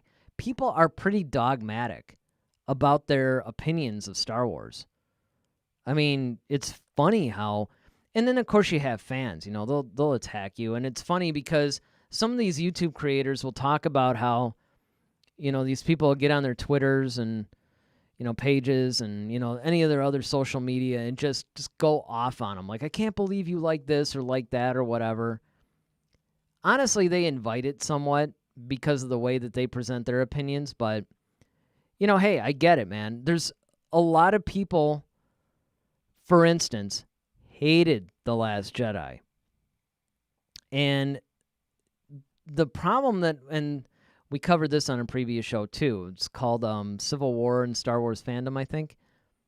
The problem is the toxicity level of Star Wars fandom grew to such a wild degree. It chased Kelly Marie Tran off of social media, which is inexcusable. It essentially, it wasn't like people would say, people would get, like Rian Johnson got death threats. Anybody that said that they liked The Last Jedi would be viciously attacked on social media. And it's like, okay, look, if you didn't like it, it's great. That's part of the fun of talking about movies, and is it movies hit everybody differently. You could show the same movie to 10 different people. You're going to get 10 different viewpoints on it. We're all movie fans here. And in this particular community, we're all Star Wars fans. So there's no wrong answers. And I like to discuss, well, how come you feel that way? Well, why do you feel that way? This is one of the things I love about these live chats. All right, so right now Ronaldo's basically giving us his, his top 10 here, or top whatever. You'd think I would know, right? Well, there's 9 saga films and 2 standalones, so 11. Okay, so 5 is Force Awakens, Revenge of the Sith, Rise of Skywalker, Attack of the Clones, Phantom Menace. Okay, interesting. So you put Phantom Menace below Attack of the Clones. And again, this is one of those things that I get. There's some things where I might have a difference of opinion and I might say something like, well, you know what? That's cool, but I don't agree, and, here's what I think. In this case, though, this is one of those situations where I understand. I totally understand why you would put Phantom Menace below Attack of the Clones. It's not so much that I disagree. I just don't personally do it. But it's one of those things that, and you know what, man? It depends on the day for me. Because the problem with Phantom Menace is it's almost like an intergalactic civics lesson. And there is a way to do politics correctly in Star Wars. The book Bloodline does that very well. The Phantom Menace does not do that very well.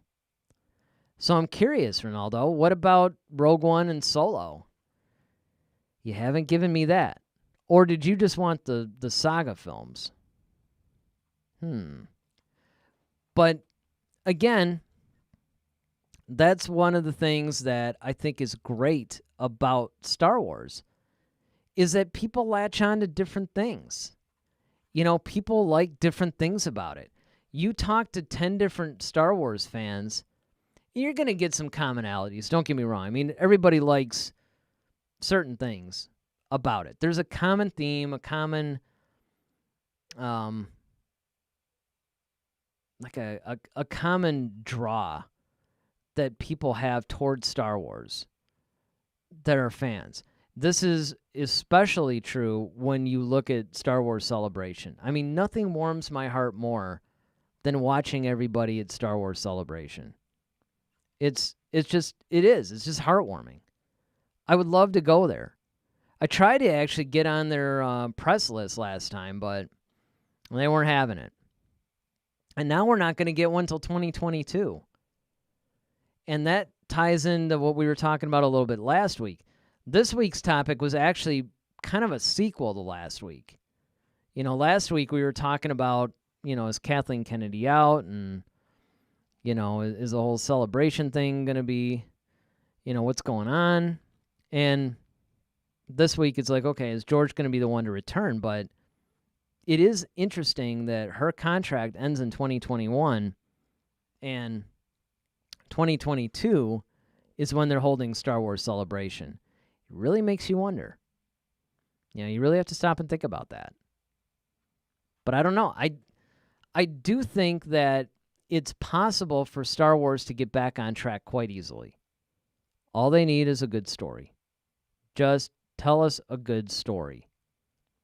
Put some good people. I don't understand why a multi-billion-dollar company can't just hire good directors and make good movies. And that's not to say that they haven't. It's just that every single time they hire a director, they end up firing him like halfway through the film. And it's like, well, why? I mean, it just, I don't know. Maybe it's just one of those things that, we'll have to wait and see. But just like 2020 has been a very interesting year for us all, and no matter if it upsets you how everybody's handling things, or if it scares you, or what, the one thing that you have to admit, 2020 is not a boring year, and it's one you're going to remember for a while. And I think that that's sort of what it's like to be a Star Wars fan right now. It's a little bit of an uncertain time, but it's not boring. It's still a good time to be a Star Wars fan, because let's face it, I mean, there's a lot of really great content that's coming out. I, for one, am looking forward to Mandalorian Season 2. I'm looking forward to the upcoming Obi-Wan series. Now, granted, everything's been held off. We might talk a little bit more next week, perhaps. We'll see. About the whole idea of the Star Wars films being pushed. That's something that just broke yesterday, I believe, that they're actually moving all the dated Star Wars films ahead a year. Now, the thing that I find interesting about that is, well, I guess pushed back a year technically, but the thing that I find really weird about that, though, is like, well, it wasn't like they were telling us a whole lot about them anyway. If you think about it, they're going to release a movie in 2022, 24, and 26. They even gave the date, actually. But it's like, well, what are they? We don't have a title. We don't have anybody attached to the movies. We certainly don't have a plot. I don't think who knows when we would even get a teaser trailer. So when you come to me and you come to us and you start saying things like, well, we're going to push all this stuff back a year. It's like, all right, whatever. I mean, all we know is that you have these films. Where are you going? What era are you going to cover? Are you going to do the Old Republic? Are you going to make High Republic movies? Are you going to go maybe somewhere in between Return of the Jedi and The Force Awakens, which is what I think that they should do, because there's like 30 years of stories that you really need to explore.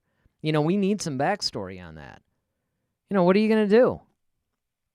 Are you going to go, this is unlikely, by the way, but they could go post-sequel. They could do after Episode 9. I don't think they're going to do that.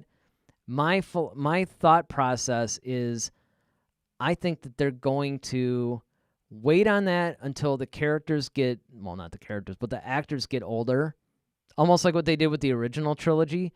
So let's revisit Rey when Rey's like 35. Something like that. I mean, who knows?